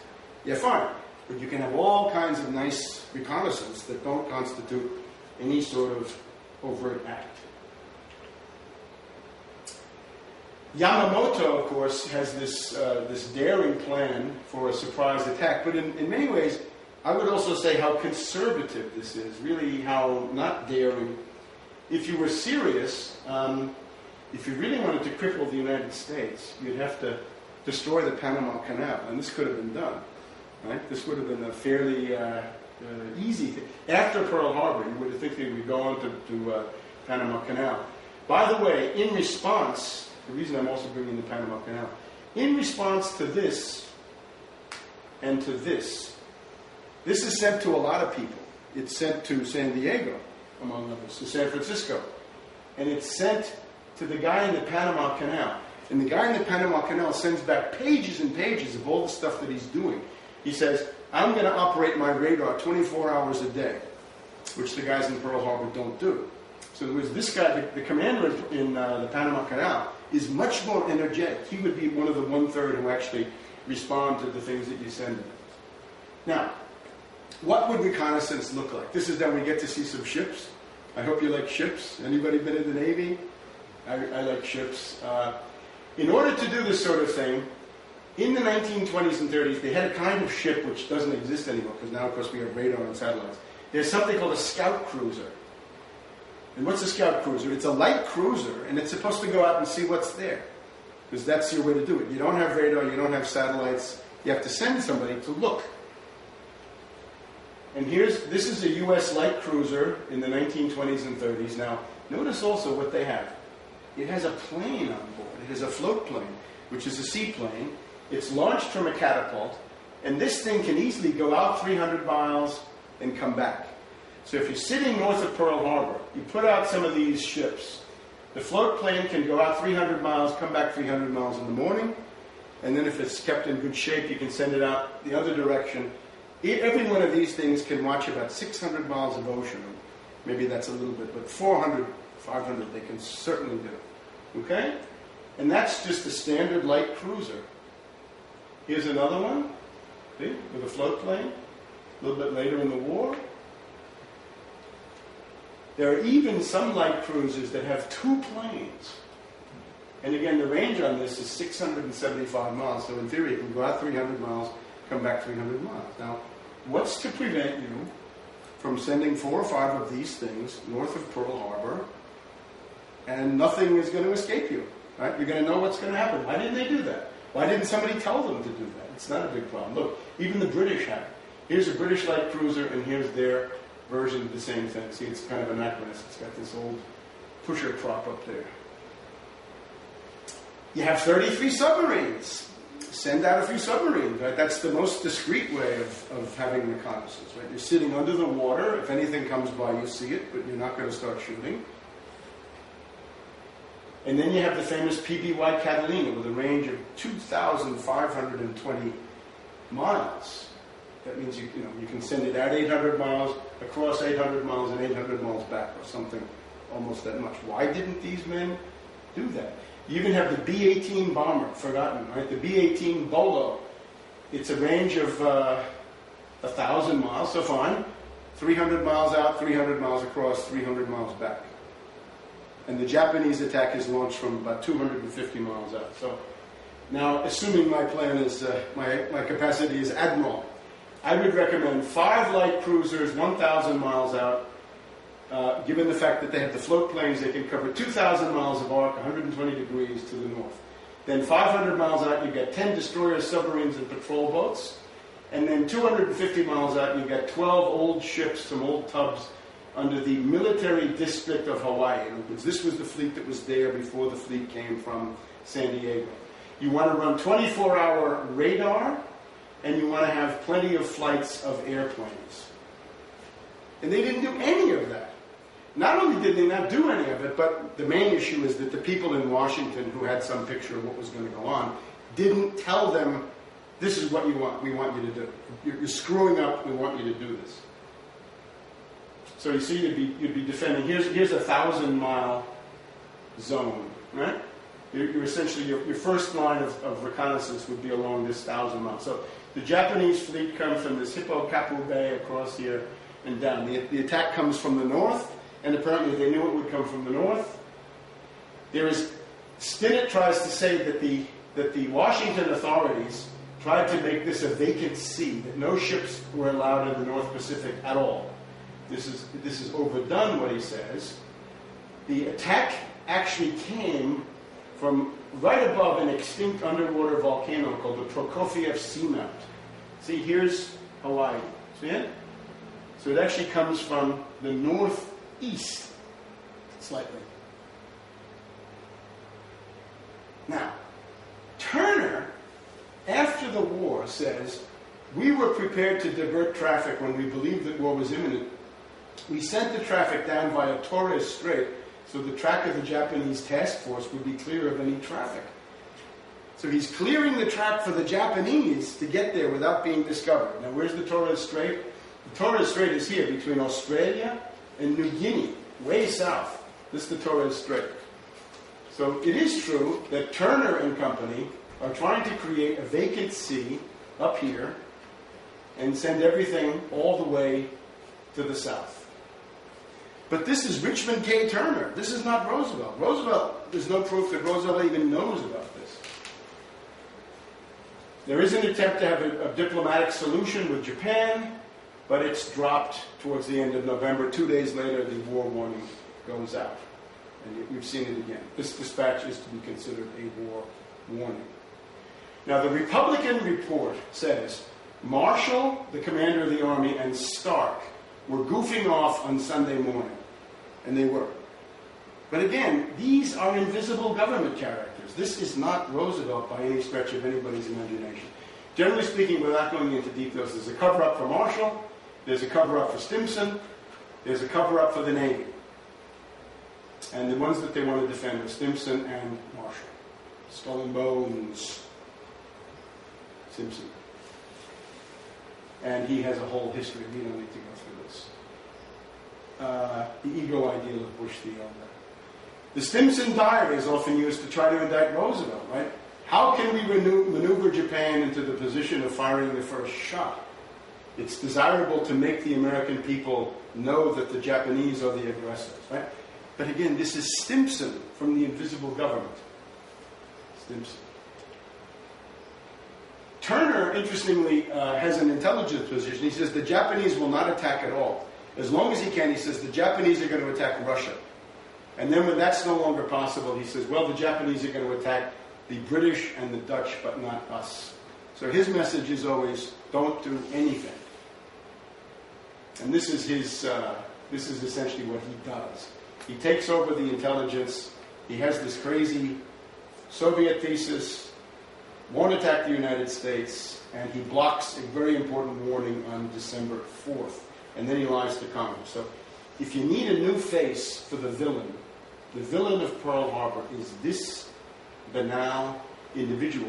And then, of course, what he does later on is to carry out the British strategy of frontal assaults. Let's see if we get to this. Harry Elmer Barnes agrees that Turner took over naval communications, killed any adequate warning, which leads me to believe that Turner was more responsible than anyone else in the Navy for the Japanese surprise attack. This is a letter late in life. Now, this is, if you will, the leading Roosevelt hater who has to admit, I got no proof on Roosevelt, and the main guy is Turner. And now we're going to stop for 2 minutes. Yeah. Okay? What have we gotten to be now? We've got about another 20 minutes, I'd say. This exposition of the question of Pearl Harbor revisited from an anti-fascist viewpoint, and as we heard in part one, that I hope you've all just heard, we're arguing that there is a conspiracy around Pearl Harbor. However, Franklin D. Roosevelt is not the mastermind of the conspiracy. He's a target of the conspiracy, as the United States indeed are. The conspiracy is masterminded by Sir Winston Churchill in London and carried out by a pro-British network, including Colonel Stimson at the War Department, the U.S. Secretary of War, General Marshall, the military commander of the Army, Admiral Stark, the military commander of the Navy, and probably the biggest villain of them all, Admiral Richmond K. Turner, that we see here. If we go back to the slides where the main interest must always lie,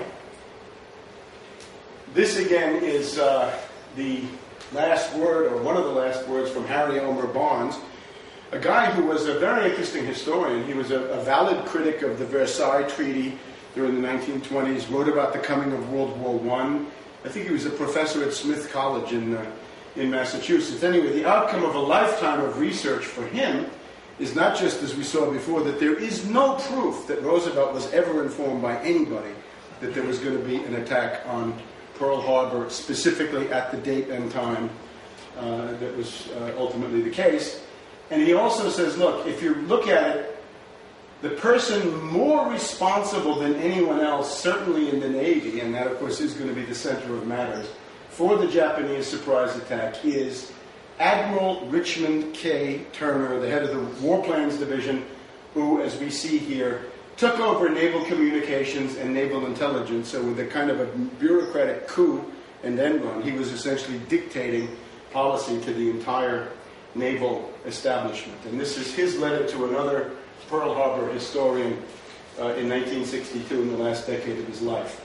Let's look at some of the lies by Admiral Turner to Congress. Here we are in the post-war hearings, and a congressman asks Turner, did you ever tell Stark, the head of the Navy, that Admiral Kimmel, the Pearl Harbor commander, was getting the code intercepts? The code intercepts in general are called magic, right? Because they're magical. You can make messages appear out of the air. Admiral Turner, yes, sir, on 3 occasions.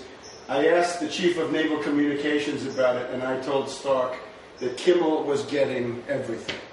It's a barefaced lie. Now, this is where Kimmel begins to appear more and more as a victim. I mean, certainly, there's no justification for the measures taken against Kimmel, degrading him. I mean, he's being made a scapegoat for the actual conspirators, among them Turner.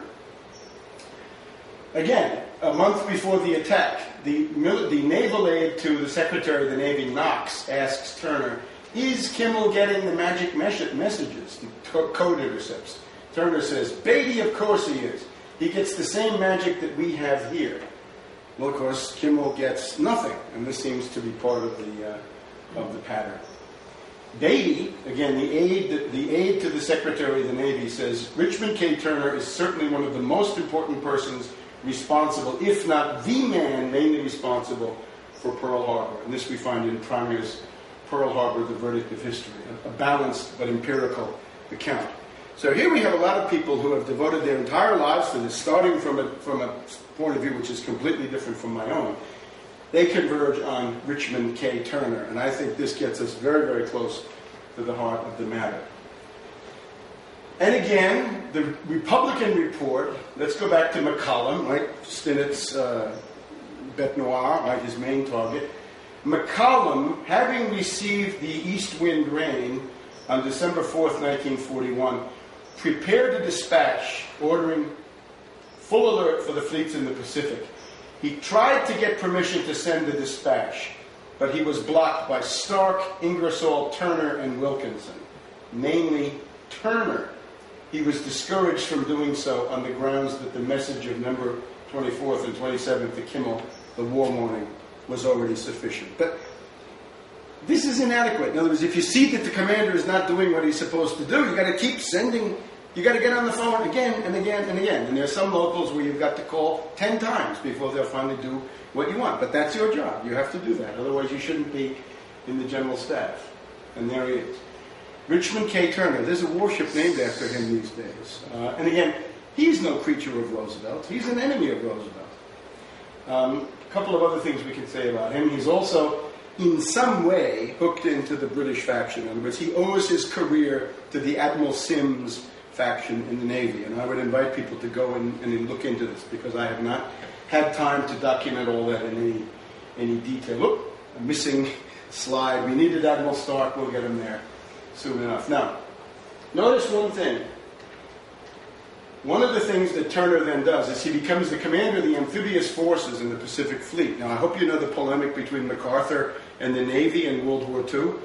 The Navy says, we have to have frontal amphibious assaults on highly fortified Japanese islands, Okinawa, Iwo Jima, Tarawa, Truk, Peleliu, and all the rest. This is how most people get killed. General MacArthur says, forget all that stuff.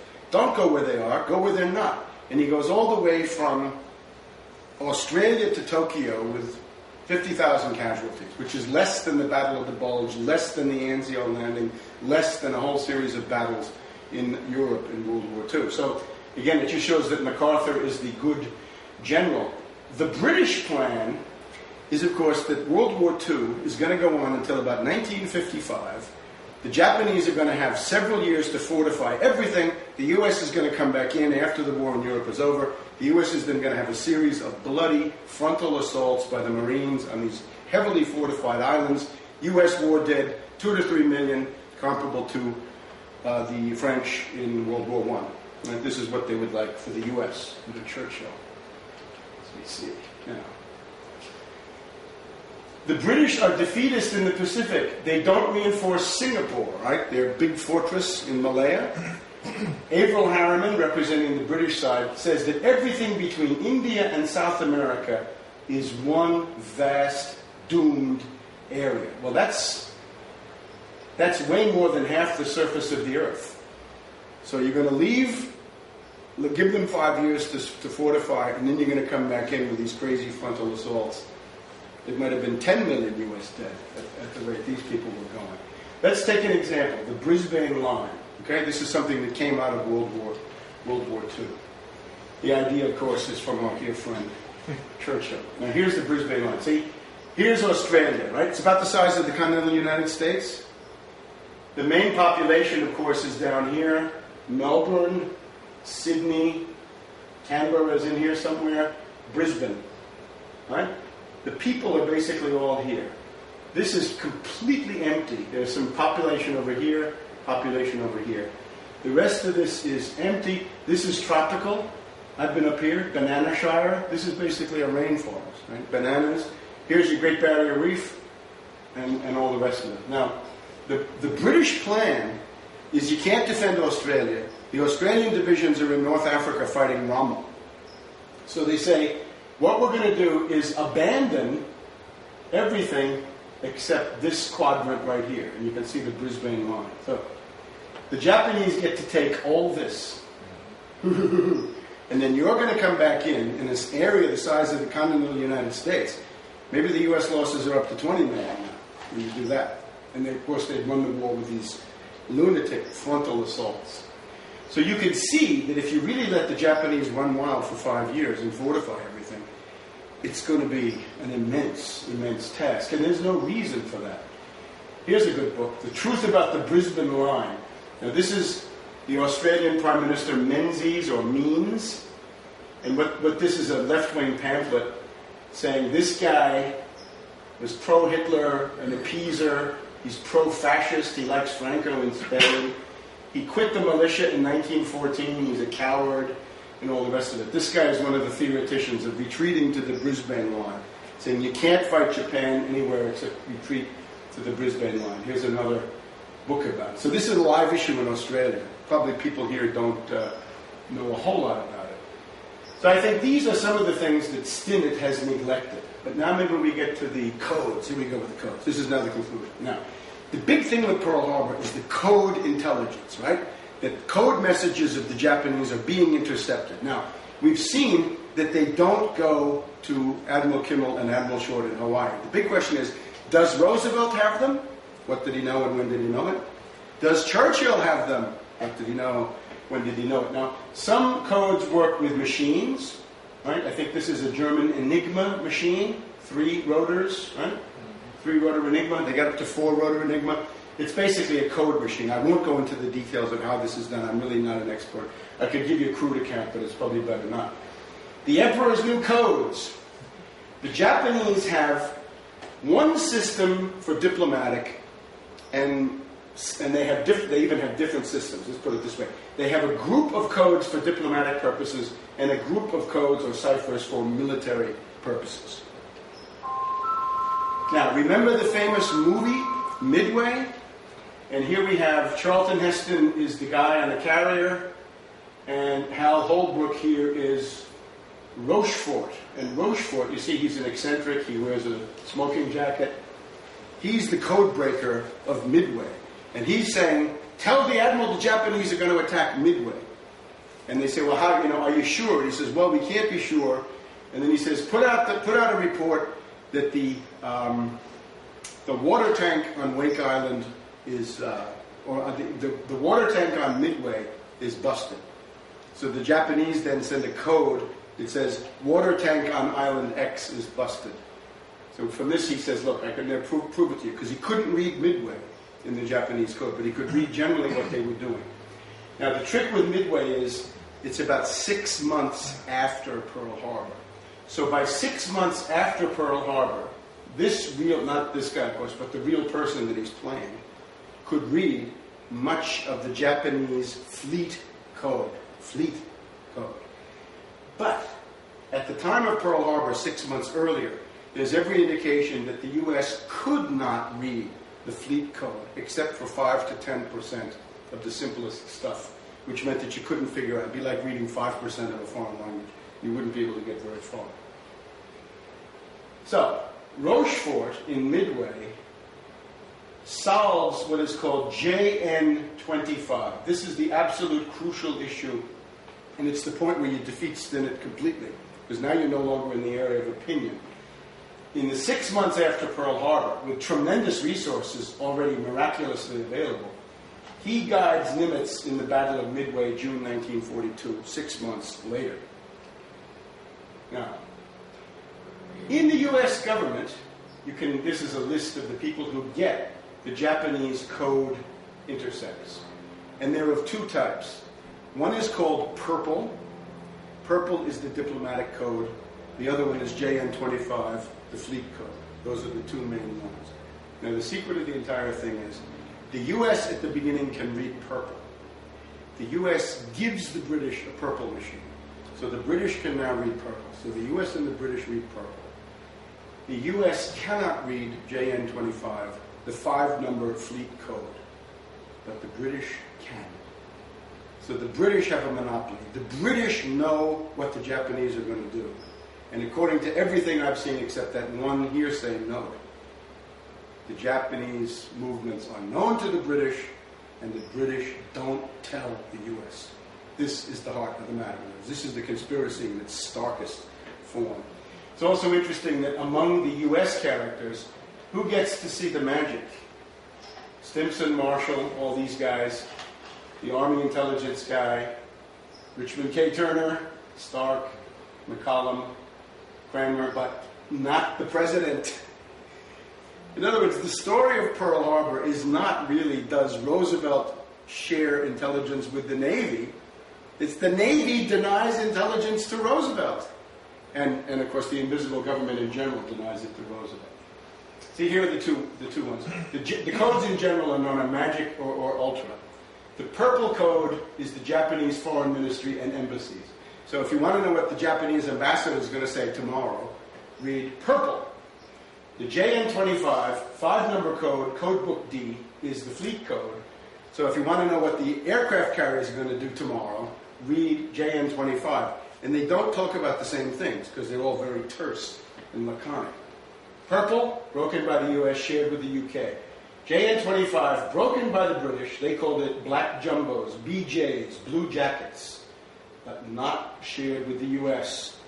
Perfide Albion, once again. Now look who does not get, and all the US has is purple. So, but now, like I say, magic on the US side is only purple because the other one they can't read. Who does not get it? Roosevelt does not get it. The Secretary of State, who should know this because this is his business, is not given the Japanese diplomatic code intercepts. Who decided? Marshall, Invisible Government, and Stark, obviously in league or under the domination of the Invisible Government.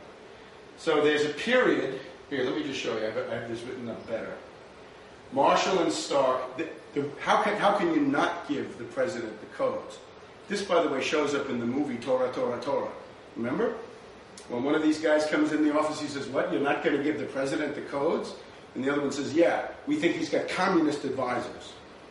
They don't like Harry Hopkins, they don't like the New Deal, and they accuse them of putting the code intercepts in the wastebasket in the White House.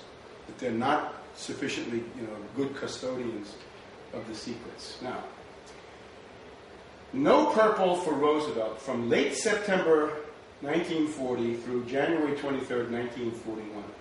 So we have a 4-month period where Marshall, I believe acting for Stimson, along with Stark, cut off the intercepts to Roosevelt.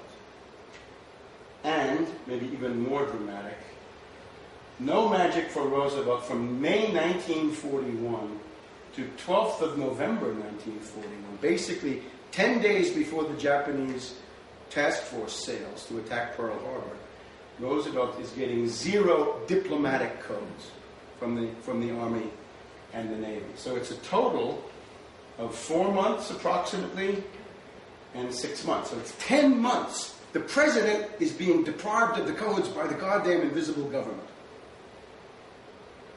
Heavy stuff. This is from Russ Bridger and Nave. Again, Stinnett is not interested in this. In the movie, Tora, Tora, Tora, this is E.G. Marshall playing Rufus Bratton. He's the guy who discusses with his counterpart, this is the Navy guy, Kramer, again in the movie. These two notice before Pearl Harbor that they're now told, don't take the code intercepts to the president. That comes out in the movie. And it's true. This is amply justified. Okay. So let's see where we are. Let's just see. Where were they listening? The British have a listening post in Hong Kong. The U.S. has one in Corregidor, in Hawaii, in San Francisco, in Maryland. The British have Singapore, Hong Kong, we said, New Zealand, all over the place, right? So these are the ones. The whole thing is called OP-20G. That's the Navy code-breaking operation. Station Hypo, Hawaii, Station Cass, the Philippines, and the On the Roof Gang in Washington or Cheltenham, Maryland at different times. The British could read JN25, the BJs. They do read it. Admiral Layton of the U.S. points out that the British could read JN25. The U.S. Navy could not read JN25. This guy who was working, this is the On the Roof Gang. We were reading a tiny fraction, 10% of a given message. Here's another guy. This is Station Cast, Cavite, Corregidor. I knew we did not read the JN25 code. The first one we could really read was March 13th, 1942. And the question, by this time we're into the Midway stuff, but that's 3 or 4 months later, and now with tremendously increased resources. Here's another guy. We could read small messages in JN25, but we couldn't read it on a general basis. We didn't have enough staff. A higher level guy, this is Burla. He's a well-known writer, quite a famous person. He writes to the U.S. ambassador in London a feeling has grown up in certain U.S. circles that while there is full interchange on our side, certain information has not been forthcoming from the British side. An understatement, to put it mildly. Now, one of the ways that Stinnett, I think, tricks his readers is he goes into the files and he says, oh, but look, I see 20,000 JN-25s all translated. Yes, translated in 1946 when the war was over and all those guys had nothing else to do because there were no more JN-25s coming out. So, and in this group there are several dozen messages that give you the clear lowdown the Japanese are going to attack Pearl Harbor. But these have been intercepted by the U.S., but they can't be read. And as a matter of fact, there's a difference between what do you intercept, what can you spell, in other words, you make it into letters, and then what you read. In other words, to make it intelligible in terms of knowing the content, you have to intercept it, you have to break it out, and then you have to make it into intelligible language, and also translate it. Here's the Russ-Burgenev thesis. We showed that Churchill was aware that a task force had sailed from northern Japan in late November 1941, and that one of its likely targets was Pearl Harbor. Churchill deliberately kept this vital information from Roosevelt as a means of fulfilling his desire to get America into the war at any cost. And again, I would say it's worse than what they think, getting it into the war at the maximum cost to balance the post-war world so the British remain important. Roosevelt was deceived by Churchill, who took a ghastly gamble to bring America into the war, sweeping aside opposition. Roosevelt is also badly served by his divided and jealous subordinates. These authors are generally not aware of the British network problem. They're not aware of the Sims, Benson, MacArthur, Pershing, Marshall faction fights in the U.S. military. Churchill's gamble paid off, but the British lost an empire. And again, they say Turner and others concealed purple and JN-25. In other words, Turner knew that there was JN-25, and he never went to Roosevelt and said, here, the British are withholding what they knew of JN-25. No. And he keeps it away, above all, from the commanders in Hawaii, Kimmel and Short. And again, Roosevelt, the President and the Secretary of State, don't get the purple intercepts for 10 months. Now, Stinnett, how does he get around this? Well, the short answer is he doesn't. He says it's JN-25, the 5-number code. They solved it in February 1940. Now, the problem with this is JN-25 is not a machine. It's a lookup book. It's 80,000 5-letter, 5-number codes, and each one means something, and the only way to know it is to build the dictionary. You have to either capture the book or you build it up. Stinnett talks about this as if a code is something you break and it's broken. In other words, like, Eureka, I found the formula, I can read everything. No. You can find the formula and then you get to work for 6 to 12 months or whatever it is to build the dictionary so you can read the stuff that you're getting, because there is no formula that generates all these things. They're purely arbitrary. They're in a book. They're random, arbitrary numbers. So he's not interested in building up to 30,000 plus, and it's based on other reading. It's more than 30,000. And again, they said we were intercepting, decoding, and translating. Right? Intercepting, decoding, and translating are the 3 phases. But they're not. And again, part of what he's basing this on is he's found the translations, but the translations are from 1946. They're not real-time translations. Okay? So he says, we broke the Japanese operational code and we could follow. And again, he's persistently misleading you because the messages were intercepted in 1941, but they were broken out and decoded in 46, 47. And the Navy also destroyed the entire paperwork of pre-Pearl Harbor code documentation under the leadership of our man, Richard K. Turner. Now here we are at the Independent Institute, not far from here, in 2000. And he says the U.S. had 20% of the code groups at the time of Midway. Right? Well, this is a question now. So if they only had 20% at the time of Midway, what could they have known at the time of Pearl Harbor? How does he answer it? Well, the evidence is against you. And he says, I can quote you the officer in charge of CAST in the Philippines. And he says, we could read, he says, they sent messages to Roosevelt quoting the Japanese ships. We are leaving Corregidor, we are heading towards the Philippines. So the evidence is just overwhelming. But the guy who he's quoting here is somebody called Lieutenant Honest John Lightwiller. And what he's talking about is we could read the, how can I say it? We could break it out, but we couldn't read it. It's a funny thing because there's a formula that generates the numbers, and then there's an additive that's put onto it. I don't want to go into the details, but there's something called superencoding additives. And he's simply ignoring the fact that this exists. So and the basic thing that he's saying here is simply not true. Okay, Dwayne Whitlock. Not one single JN-25 on the U.S. side before Pearl Harbor is not a cover-up, but we couldn't read it. It was not within our combined cryptological capacity to produce a usable decrypt at that juncture. Here's one guy who says it's about 7%. This is the Wikipedia article, very well informed. 7% of JN-25 is legible in September, October, November. Out of 55,000, he estimates, 7% legible. Now, just as the last point, remember that the big event of the day is not Pearl Harbor anyway. It's the Philippines and all those bombers, right? They're trying to get the B-17s to the Far East. The idea being with this, you can bomb Japan. Right? You fly right up to, you can bomb Formosa for sure, and if Stalin is your friend, you can bomb Japan and then go land in Russia. And you can do a shuttle bombing over Japan. So they wanted to do this. But 9 hours after Pearl Harbor, and again, militarily, this is much more significant. Right? Here we go, MacArthur's Pearl Harbor, because he indeed was commanding. It's December 8th, because you're on the other side of the international date line. Right? And here's what's left of the B-17s in the Philippines. So the whole Far Eastern Air Force, 9 hours later, is caught on the ground and destroyed. This is actually a much more serious matter.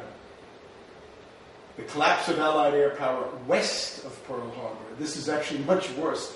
A fortnight, 2 weeks of infamy is worse than a day of infamy any day, or any month. So again, the 1914 battleship Arizona is of course a tragedy, but in terms of the military naval capabilities, this is overwhelmingly an obsolete piece of hardware. So again, I hope I have been able to sufficiently establish the fact that the chief conspirator is indeed this charming gentleman here. His entire office file for November, December 1941 is still top secret, as far as I know, in the British Public Record Office, or National Archive, as they now call it. We want to know, we want the British must now release all these papers. Otherwise, the cloud of suspicion around them grows more and more thick. And I hope I've contributed something to tearing down the Churchill cult carried on by the neocon fascist madmen who try to erect this person into some paragon of virtue, honesty, anti-fascism. And what we've seen is that he was palsy-walsy with Franco in Spain, palsy-walsy with Mussolini in Italy, two leading fascists, and a leading architect of the appeasement of Japan and building up Japan to balance the United States in the Far East. Thank you so much. Thank you for your energy and your staying power. All very new material to me. I had fallen under the spell of FDR knew and let it happen on purpose, you know. Yeah. So Churchill emerges from your lecture as a geopolitician with a long-range view towards maintaining British dominance through the same playing off of one subordinate against each other, like there were some, you know, Milan and Galeazzo and some, you know, northern Italian Venetians playing with the French, etc. Which is, you know, how do I keep the barbarians fighting amongst themselves and prevent the emergence of a rival? So the rival emerging would be the U.S. So the U.S. and then we'll see later on the Soviets. So Churchill would pretend then to be a friend of the U.S., but really had a long range after the war view. So his immediate goal is how does he get the U.S. into the war to help him, but also to weaken it as much as possible. Sort of, and something like that played out in China with Chiang Kai-shek allowing the Maoist forces to be weakened, or back. And Churchill wants to weaken Chiang Kai-shek, and ultimately he wants Mao to win, because he realizes that Mao will be incapable of modernizing China, that Mao will isolate himself through conflicts with Russia. Chiang Kai-shek is very happy to make deals with Stalin. Mao is much harder at time getting into good relations with Stalin. So he's looking for a figure who's going to auto-isolate himself and defeat himself through the impulses of his own method. Now I'll get to it.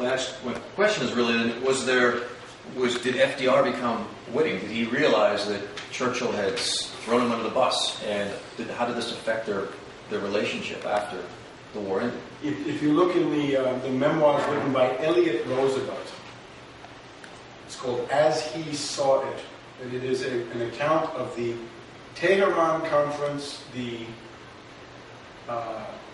Yalta Conference in World War II, written by Roosevelt's son, who was a political figure in his own right. And what he describes is a personal hatred and a very tense conflict between Roosevelt and a commitment to break up the British Empire, and Churchill's commitment to maintain the British Empire at all costs, and to force the U.S. to commit resources to saving the British Empire.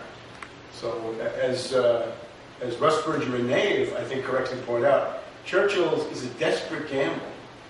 He's going to take the world into war. He's going to spread the world war that's already raging in Eurasia and make it an actual global war.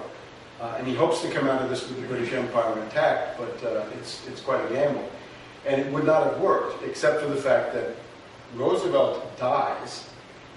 We can learn from Elliot Roosevelt, writing in the magazine Parade in the early 1970s, when he's quite old. He says, "Stalin told me that Churchill poisoned my father." This is the report from Elliot Roosevelt to Parade magazine saying, Field Marshal Stalin of the Soviet Union confided to me during a visit to Moscow that the Churchill gang poisoned my father and brought about his death. And this, of course, brings in Truman. And Truman, of course, is a figure much beloved by oligarchs today because he's a contemptible little puppet. He's a member of the Ku Klux Klan. You can Watergate him on that. He's a member of the corrupt Pendergast machine of Missouri politics, Kansas City, Missouri. Filthy dirty. His boss was indicted. He could have been indicted at any moment, and he never was allowed to forget this. So Truman is the classic puppet president, run by Atchison. You can read Atchison's books. He tells you how he ran Truman. Harriman ran Truman. Clark Clifford has a book where he describes a system of secret committees around Truman that ran Truman without Truman's knowledge of the fact, because he was such a contemptible little puppet and always subjected to blackmail, indictment, and all the rest of it. So Truman is a monstrous figure. He's really the protagonist of destroying the New Deal coalition, or beginning to destroy it. He uses the army against strikers. It's basically the New Deal coalition beginning to destroy itself under these very, very bad auspices. So that's the kind of thing we get from Churchill. I would also point out, if you want to look up on the internet, and I do hope to prepare a new edition of this sometime, maybe in the next year. In my collection, Against Oligarchy, 1970 to 1996, I also have an essay on how Churchill started the Cold War. Because essentially in 1945, the position is you have the Soviets now, the US, and the British. And Churchill suffers from what is called the Lepidus complex, right? In the Roman Republic, as I'm sure you know, we have the Triumvirate, right? So we have, what have we got? We've got Octavian, Mark Antony, and M. Aemilius Lepidus, who's the weak sister of the three. So in a world where you've got Stalin with 150 divisions, and Roosevelt with 100 divisions, and a huge navy and atomic bombs, and then you've got this British thing, which is bankrupt, and colonial revolts going on all over the place. It's clear Churchill doesn't count for anything. So Churchill rightly understands that if the US and the Soviets get along, the British will count for nothing.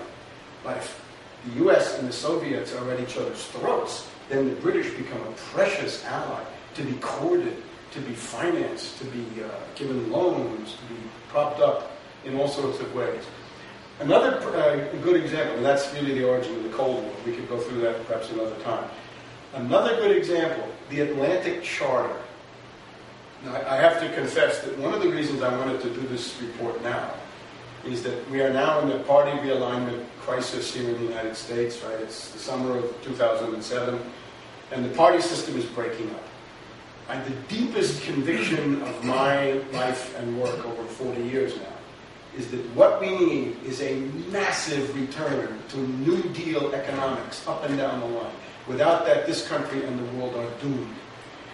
One of the ways that Roosevelt is slandered, and he's slandered in many ways, is based on this Roosevelt set up Pearl Harbor, Roosevelt goaded the Japanese, provoked the Japanese, and so forth. And I've always believed this is wrong, and through a period of enforced idleness this past winter because of an injury, I was able to finally get these books. I have not actually been able to go to the archives, that I must confess, but I've at least gotten the main books on the subject, read all of those, and this is my finding. Now, Roosevelt and Churchill met in the summer of 1941 on the coast of Newfoundland. Right? This is the so-called Atlantic Charter.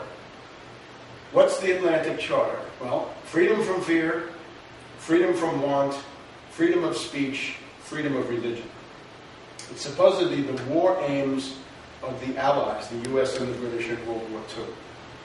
Now, ironically, no sooner is the ink dry on this tremendous document than Churchill says, that's all very well, but it doesn't apply to the British Empire.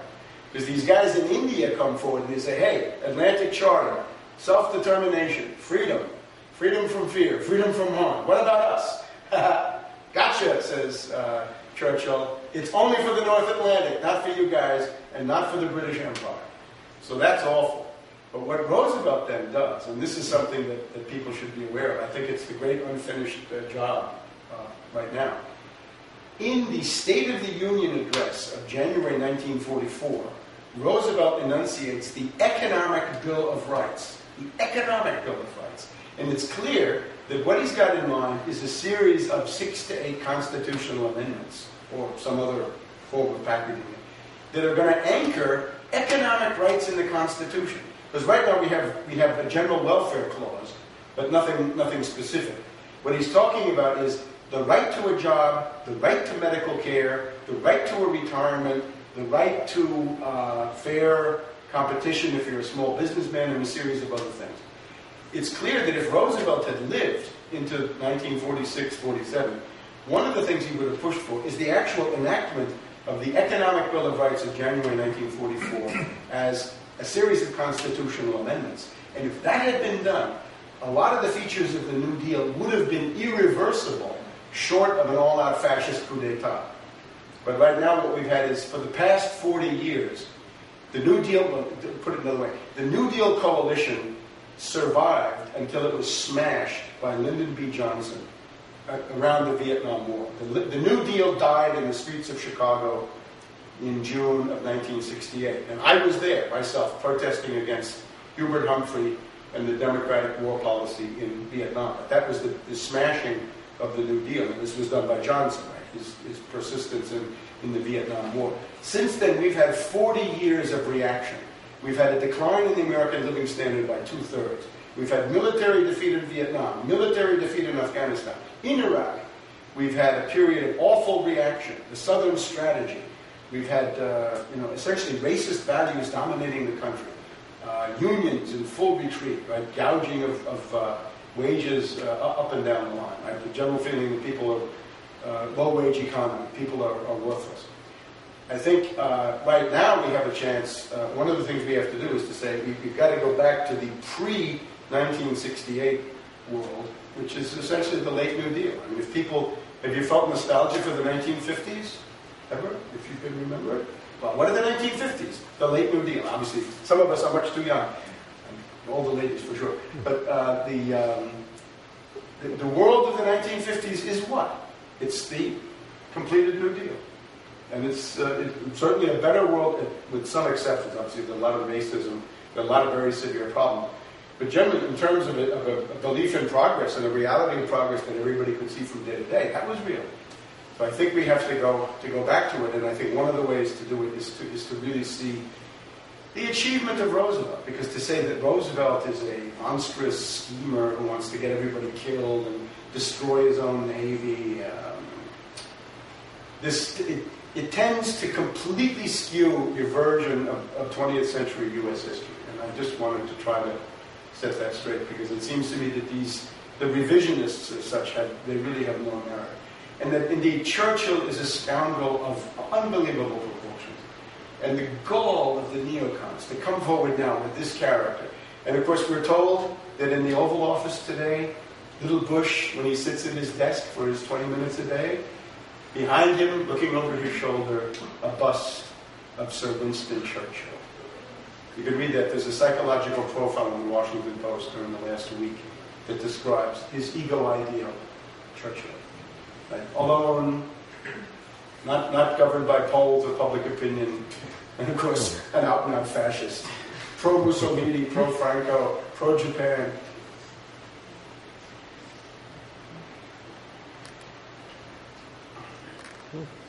Have I kept up, please? Is there some continuity between the invisible government that was making all this go on and what's going on right now, or was there the same? The exact same? The same thing. Same families, same people.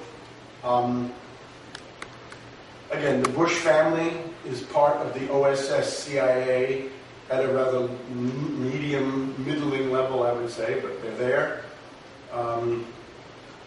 It's the continuity of the Wall Street banks, the law firms that serve the Wall Street banks. There's places like Sullivan and Cromwell, and that's of course the Dulles brothers law firm is Sullivan and Cromwell. Fascist law firms, people who are involved with Mussolini, Hitler, Franco, the Japanese, similar groups in other countries. And it's an entirely a continuity. What I'm really trying to argue is the invisible government has been calling the shots from behind the scenes since about 1895. And I'll try to show you maybe on Sunday. We go back, I think it begins under Grover Cleveland. And perhaps it's not really a coincidence that people know so little about these people, because I think it's in the interest of the invisible government to cover it up. Because they don't want to tell you about, the Washington Naval Conference as the prelude to Pearl Harbor, right? And recognized as such, as we saw, right? There were guys in the Navy who said, if you really go through with this, you're going to tempt them to come after you sometime soon. And similar stuff. So you get into very obscure areas of history. But Grover Cleveland capitulating to Morgan, that's, I think, the beginning. So call it from 1895 until now, there's always been an invisible government. The Federal Reserve Act institutionalizes a power relation which is there for 10 or 15 years before that, but then it makes it solid. The one thing people may not know, the only president who successfully bucked the Federal Reserve is The Stumpy. Roosevelt. Oh, It's Roosevelt. The way this was done was in the 1930s, during the Great Depression, the Federal Reserve was so hated that Roosevelt could say to them, look, I can bend my little finger and the Congress will vote you out of existence at my order. And they knew it. So unfortunately, that's what he should have done. This is a big mistake by Roosevelt, by the way. This is where I would criticize him a great deal. He got in this arrangement where he would call them up and he'd say, we have a bond issue coming due next week, and you're going to buy it at 1 2/3%. Is that clear? And they'd have to do it. In other words, they could not make policy themselves. He wanted interest rates low. You know the U.S. went through World War II with a 2% interest rate? 2%. Compared to, what do you have on your credit card? 16, 18, 20, 25? Right? You go through World War II with 2%. You know why? It was possible because Roosevelt would call them up and say, you buy that bond issue at the rate I tell you.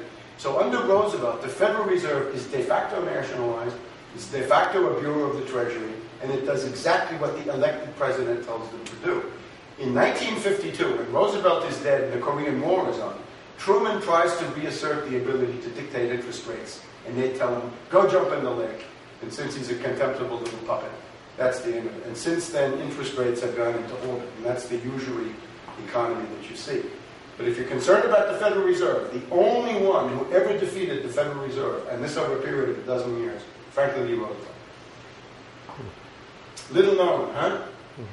Not too easy to find that in Time magazine. So what emerges as the more sort of obvious parallels with the events of 9/11 and with World War II? Obviously, far different events, different purposes, but some of the players and their positions.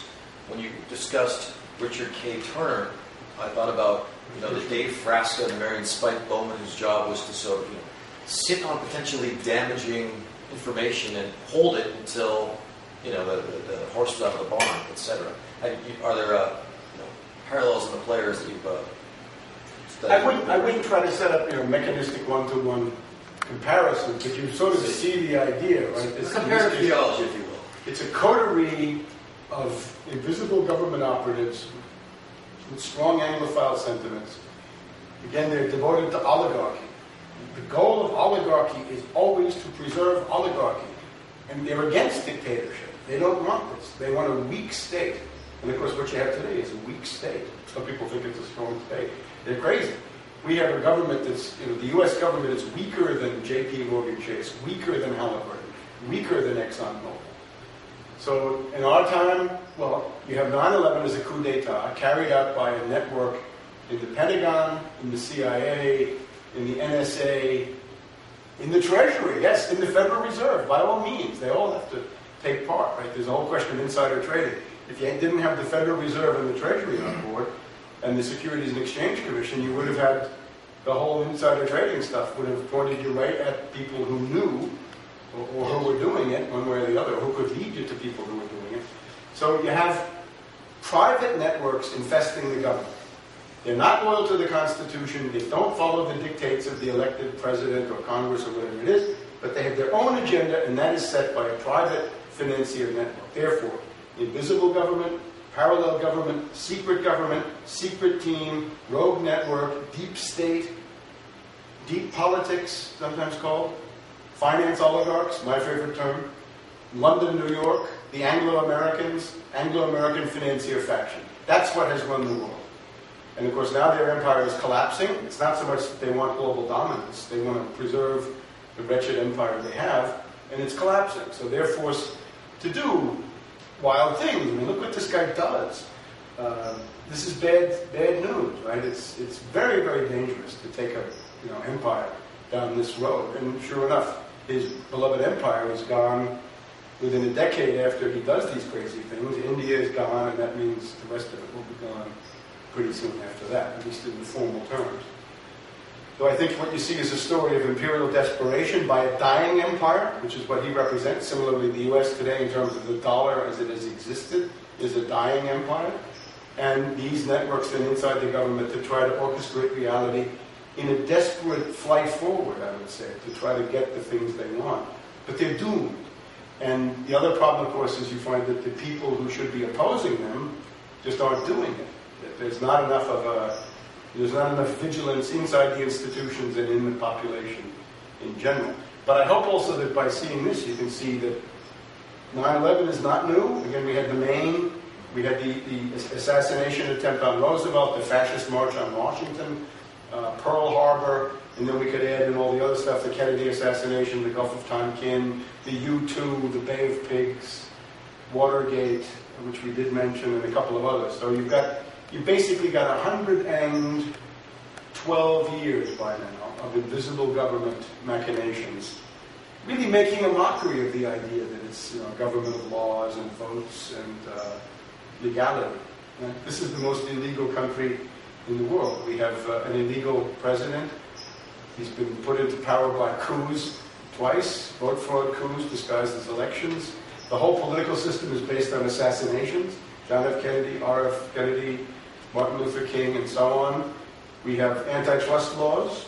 They don't exist. We have labor laws. They're violated too. Everything illegal. And I always laugh when people say Mexicans are illegal. Yeah, welcome. So is everything else illegal. It's a completely illegal country. Let's start at the top rather than with the victims down at the bottom.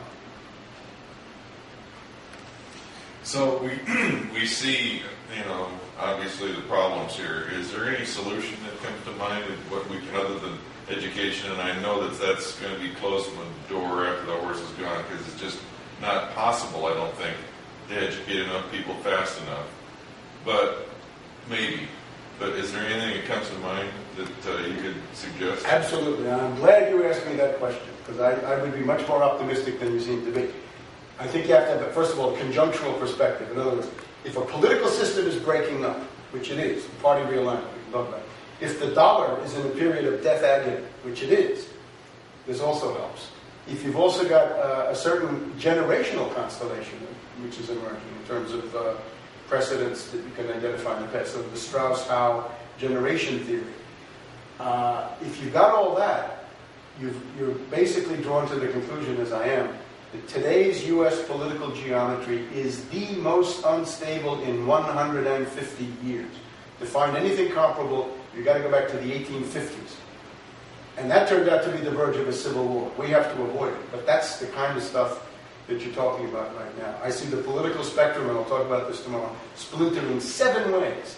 Not 2 parties, not even 4, like 1860, but 7, at least potentially.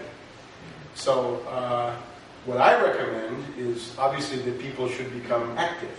Get active or get radioactive. My slogan, I learned this from a Spanish leftist back in the 1970s. It's a wonderful slogan. It belonged to the Cold War. It's every bit as valuable right now today. And the thing that you can do is, an educational perspective to be sure. If you have an hour this afternoon, call into Limbaugh, Hannity, O'Reilly, right? Barge in there and smash the controlled environment with some vital piece of reality. 9/11, the coming attack on Iran, any number of other things work fine. If you have 3 to 6 hours in an afternoon, get 2 friends, form a 9/11 Truth Squad. 1 question, 1 follow-up, 1 camera person. Wire the talent, right? Make sure the talent is wired. And go confront Hillary, Giuliani, and do some macaca moment. Send them packing into, spending more time with their families, which they also try it. And they hold these fundraisers up in Rancho Bernardo. Well, you get them in the parking lot. Sabrina Rivera caught Giuliani in the parking lot in the Bronx. You do the same thing. Yeah. And then, however, we've done the 1 hour, we've done the 6 hour. If you have 1,000 hours over the next year, run for Congress, and you should. We've already got 1 congressional candidate in here. We need more. If you don't go out there, the only thing you can say to Pelosi is, you can't reason with Pelosi. Yeah. You can't say, it's terrible what you're doing, or aren't you ashamed of yourself? You have to say, look, I'm opposing you in the primary, watch out. I'm going to watch every move you make, and maybe I'm not as well funded as you are, but maybe I'm not as hated as you are either. So watch out, I'm coming after you. As soon as you do that, you have caught their undivided attention. Nothing concentrates their mind like the idea of a primary challenge. And indeed, you're not limited to the Democratic Party. You might as well go to the Republican Party. Why not? But the media has such a leverage on marginalizing challenges that it's... Not with the new media. The new media, remember, Time Magazine put you on the cover. You are Person of the Year. You create the news, you go out and film it, you put it up on YouTube, and then O'Reilly and Hannity come to you. I've had this happen to me in the last couple of months. The 9/11 Truth Squad, the Project for the New American Citizen in Austin, Texas, confronted John Forbes Kerry, Boston Brahmin, and his foundation wife, Teresa Heinz Kerry, worth billions. Portuguese fascist family, very interesting, goes back to Salazar in Mozambique. And they asked about Building 7. And a couple of days later, I got a call from Hannity and Colmes saying, come on, and talk about Building 7. 7.5 minutes on Hannity and Colmes. That's hundreds of thousands of dollars that we don't have. Later on, when Sabrina Rivera confronted Giuliani in the Bronx, Hannity and Colmes put that up too, and so on. Right? So it's at the Philadelphia Emergency Anti-War Convention last Wednesday, the day before yesterday, right? Wednesday, 4th of July. We had a platform. The platform essentially says, impeach Bush Cheney, stop all wars, stop dictatorship, people, not bankers, must rule, 9/11 truth. What are you going to do for that? Candidates, take back the airwaves, mass political education, truth squads, generate your own media, legal action, the RICO suit against Bush Cheney, campus organizing, and a bunch of other stuff. So for the first time, we have a comprehensive platform for anti-war, peace, labor, civil rights, civil liberties, impeachment, anti-globalization, anti-tax, 9/11 truth. Well, I have, Libertarians, conservatives, leftists, independents, apathetic. All welcome. there is a challenge now to the monopoly of the media, as I noticed that the other day. So it is recognized and is being hopefully dealt with on that level. Yeah, we're doing it. I mean, join us. Yeah. The people here, there's been a very, very good, you were in it too, weren't you? Yes. The Truth Squad, and this, Sure. Yes. this soon-to-be former Congresswoman, Davis. Susan Davis. Susan Davis. We're at the YouTube attack level right now. Well, that's what you should do. But now, Yeah. she's already said she'd look into it. Say, look, Yes. it's July. You were told. You know or you should have known. In the Nuremberg, right? In the Nuremberg language, you either knew or you should have known. Right? What's Right. going on. So you're going to be held accountable Yes. for 9/11 truth now. Don't tell me you're going to look into it. That's right. Because we put up with that for a couple of months, but now it's enough. So I would urge you to be I look forward to the future with eager anticipation. I think it's going to be the most fascinating time. I feel like I've been training all my life for this moment. We know what to do. I think you're right. We know where we are. We know what's happening. We have an unparalleled grasp of what's happening around us. It's true. We really have a monopoly on that. Right? We know the map of the world as it's evolving. We know things even before they're going to happen. We have the best intelligence picture we've ever had. And all we have to do now is be active in the way that we can, and which is more fulfilling really than any other activity, at least in public terms. Yes. Webster, I know we have to deliver you to care of Tent and Lease in a little over an hour. So. Right, wonderful. I hope I've answered any. Can I just ask you? Did I convince you? I had a question about the presentation. I had read a lot about FDR admiring Joseph Stalin, and really, especially when it came to Yalta and giving him, a lot. What is how does that? Because in your presentation, he came across as pretty innocent, but I always thought that all those guys were pretty much bad guys. I hope I didn't try to show innocent, because innocent would mean, in a way, a fool, and I don't think he's a fool. Let's try to dissect the Yalta business. The main complaints you're going to hear about Yalta is somehow that Roosevelt delivered Eastern Europe, Poland, and such places into the hands of Stalin. And the fact, of course, is that these places had been occupied by the Soviet Red Army. So the only way that they would not remain under the Red Army is if you have World War III, now with atomic weapons. And the American people were overwhelmingly opposed to that, and they were right, because that would have been a horrible thing to do. The only person served by continuing the war against the Soviets was Churchill, which he tried to do. So he tried to keep it going. Churchill's plan was to try to either create a clash between the U.S. and the Soviets, or to turn around German units and send them back to the east. There is, of course, the secret surrender. Are you familiar with this? Allen Dulles in northern Italy makes a separate peace deal with SS General Karl Wolff, which makes Stalin very upset, because this is precisely what Stalin, of course, is a famous paranoid, is afraid of, that there's going to be a secret deal by the pro-fascist people on the western side, the U.S. British, and they're going to turn the fascists back against the Soviets, right? That they're going to continue the war. And on the whole, this, I think, is Churchill's perspective. So Stalin is on firm ground. But if you didn't want Stalin to conquer Poland, then you needed to have the cross-channel invasion in 1942, not in 1944. And it's well known that Churchill is the main person saying, don't have the obvious cross-channel invasion, the Normandy invasion, in 1942 or even in 1943. But wait as long as you can. Why? To maximize Soviet and German losses. Because that's always the goal. He wants, in addition to wanting the U.S. and Japan to be exhausted and bled to death, he wants Russia and Germany to be bled to death and exhausted. So therefore he says, stay out of it until the last moment. Well, you can't have it both ways. If you're going to stay out of it until the last moment to maximize German and Russian war debt, which is Churchill's policy, then you can't be surprised when the Russians end up controlling everything from Trieste to Stettin, right? The so-called Iron Curtain line. So again, Churchill is a bungler and a hypocrite. Now, does Roosevelt like Stalin? Maybe at this level, this is you can read what Elliot Roosevelt says about it. In other words, Elliot Roosevelt in that book, as he saw it, gives first-person accounts of how Roosevelt is trying very hard to have good relations with Stalin. You know why?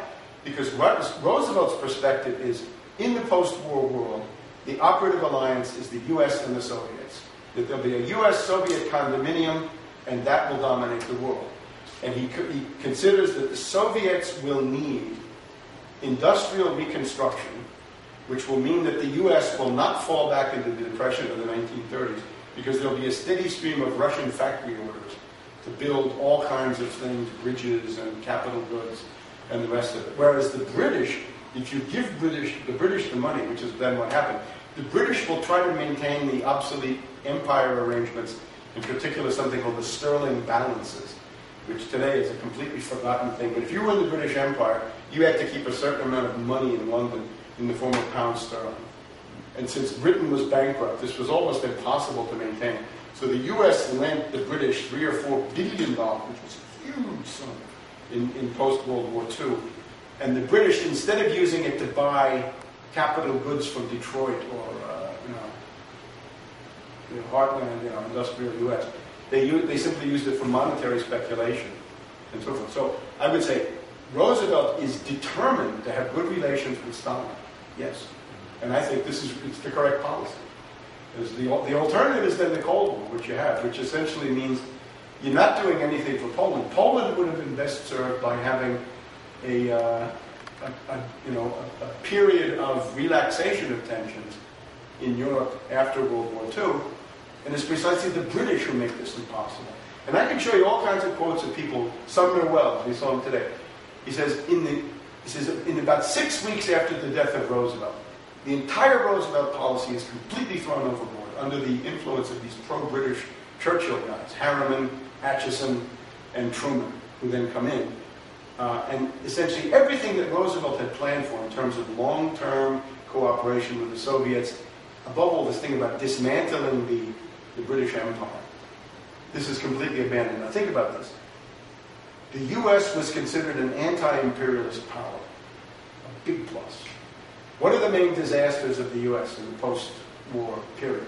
Vietnam, colonial intervention, essentially in support of the French, the stuff in the Middle East now, which is really a continuation of the British Empire in Iraq and in the Gulf and in Kuwait and all the rest of it. In Iran, too, it's the same thing. Colonialism and imperialism in the British mode. The one good moment of the U.S. is the Suez Crisis, 1956, where the British and the French attack Egypt, and the U.S. and the Soviets join together and say, stop it. And they have to stop it. And the position of the U.S. in the Middle East after 1956 is mainly based on Arab good feeling that the U.S. had stopped the British and the French colonialists from humiliating Egypt in 1956. So I think you can make a very good conclusive case that what Roosevelt was doing was the smart thing to do. And he wanted to have good relations with Stalin. Obviously not easy to do, because as they say, he's a famous paranoid. And he has, his history is a very dark one. But, what are you going to do? Have World War III? Because these basically, you can either have good relations, a Cold War, or World War III. So choose. What would you choose? What about a non-interventionist policy? Just don't. What does it mean? Well, you don't have to be buddies with the UK. You don't have to. But I think the world is much too small for this. Plus, you've got these forces in Central Europe now. What are you going to do with them? You're going to bring them home? Well, you can, but then the temptation for poor Stalin becomes tremendous. As a matter of fact, there's a saying that when the U.S. demobilized, right? The U.S. demobilized in 1945. The U.S. went from about 12 million under arms down to about 500,000. And the Soviets never got over this. They couldn't believe their eyes. They couldn't imagine. The U.S. Navy went from 1,000 ships to 200. This was too quick. It could have been done, it could have been done rapidly, but a little bit more gradually, a little bit more thinking. Because, of course, the reason they did this is that we have the atomic bomb, we don't need this. We'll do it on the cheap. Rumsfeld, right? Typical Rumsfeld mentality. Whereas you might say, stability might have been better served by doing that a little bit more carefully and a little bit more slowly. But I think by the time you get to 1945 with intercontinental bombers and atomic bombs, the world is too small for non-intervention. You have to be constructively engaged. You shouldn't be invading other countries, but you have to be constructively engaged. You see what I mean? Right. Trading partners is fine, but attacking countries and... You're right. You've got to have something like, what should the future of Europe be? And remember, at this point, Europe is going to be a ward of somebody. Japan is going to be a ward of somebody. Because they're both destroyed. Right? You've got to have a Marshall Plan for Europe and a Marshall Plan for Japan. And I think that was very good. The Marshall Plan should have been brought in 1945 with the Soviets invited to join. And there you have it. Then you'd have golden peace for 100 years. But the British are able to force the Soviets into a very hostile posture through a whole series of things that they did. They did the Civil War in Greece. They did the secret surrender, and so forth. So it's basically the British always trying to split the U.S. and the Soviets to preserve their own importance. Because if there's a U.S.-Soviet embrace, the British are going to be crushed in the middle. You see what I mean? I don't think it's just, the 1920s is a time when the U.S. does what I think you're saying, is basically say, to hell with you all. And that's when the British are able to sponsor Mussolini and then Hitler. So in other words, if you say we're not going to intervene, it means you're leaving Europe to the British. No, I wouldn't do that. That's much too dangerous.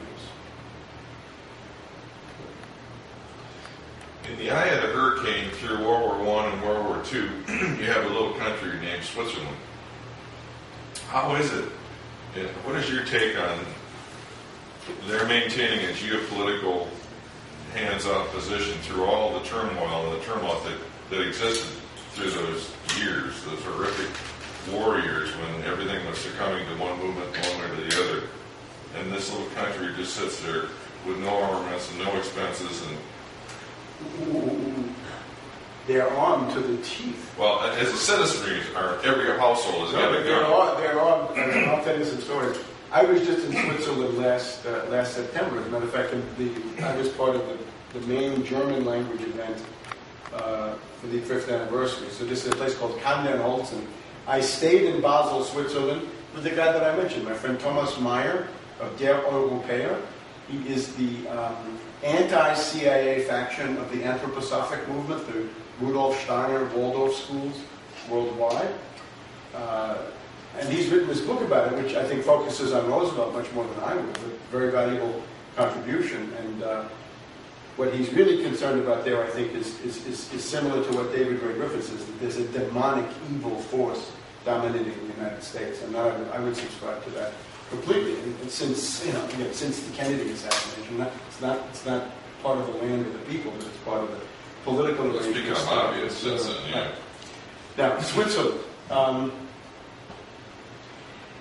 If you travel around Switzerland, have you ever? Mm-hmm. All right, well, you can see these things where you're driving, anytime there's a stretch of straight road, there's a bunker, and there's a jet fighter in the bunker, because they're going to bring that out, because they have a completely decentralized air force. So they can launch jet fighters of a rather sophisticated kind off pieces of highway. They've got these things in the mountains where you're driving along a bridge and you realize that the thing is set up to revolve around and turn into a fortress. In other words, it's going to turn around and be a fort.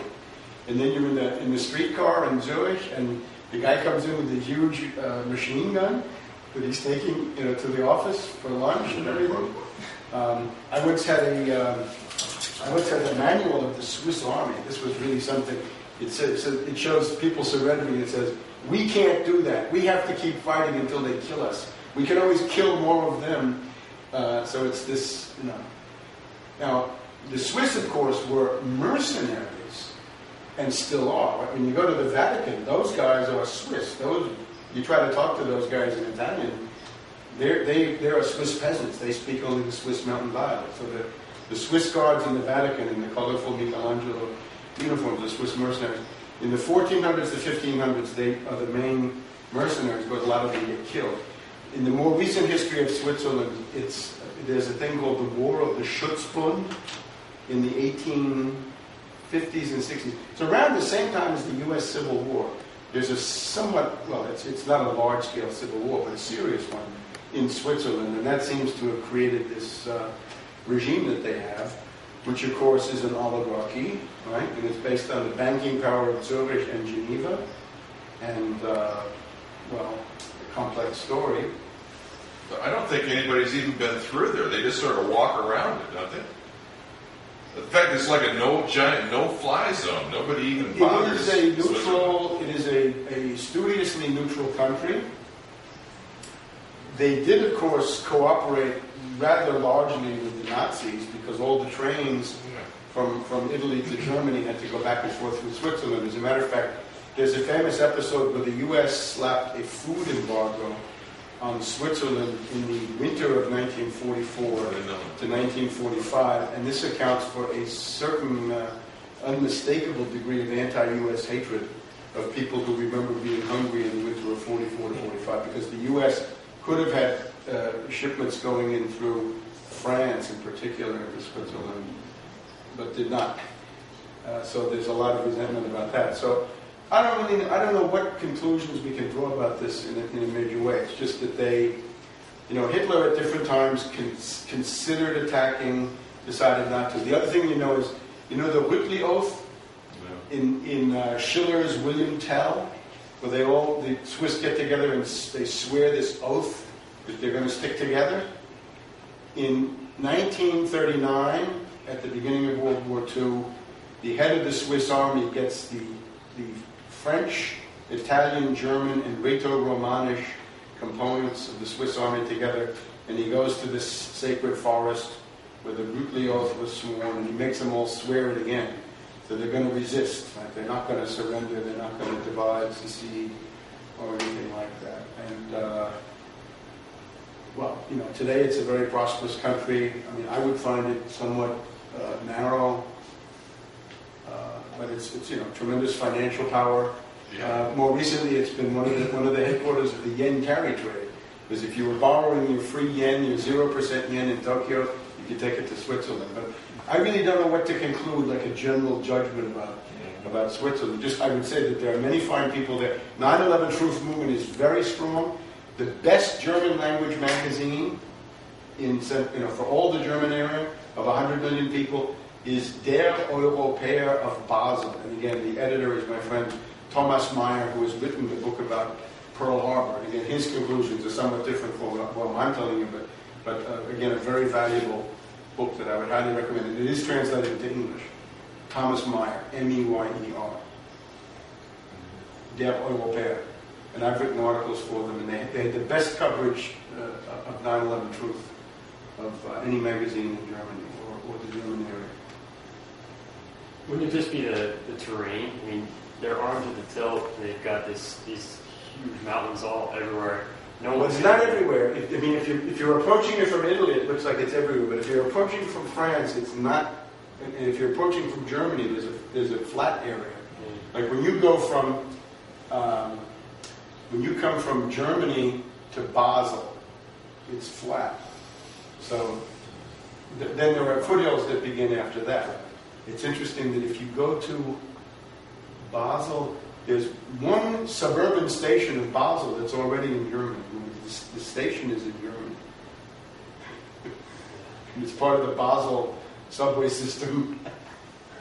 That's where this conference was. Hamden-Holzen, the Rudolf Steiner Academy last September. Anyway, I really like Switzerland, but I can't give a judgment any other way. I heard that let me see, the center, the Masonic Order, and the banking system were cohabitors of the same building or something like that in Zurich, I think it was. Well, it's well known. You have this thing called the Bahnhofstrasse in Zurich. It's the railroad station street. And here you have the big three: Credit Suisse, Union Bank of Switzerland, and Swiss Bank Corporation, Schweizerische Bankgesellschaft. The other thing I have to tell you, I should have mentioned it, one of the first big international 9/11 conferences was the Lucerne Conference of November 2003 with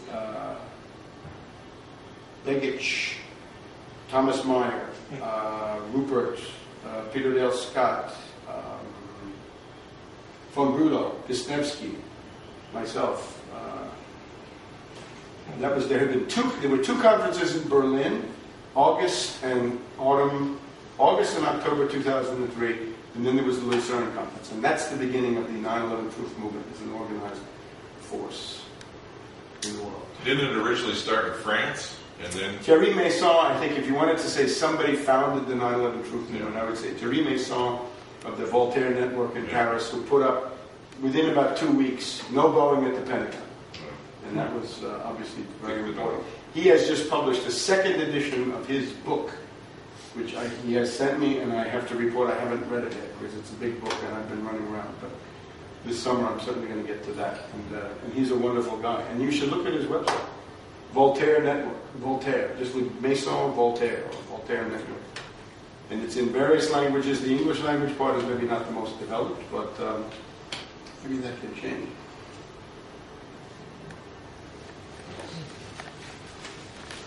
Love it. Thank you so much.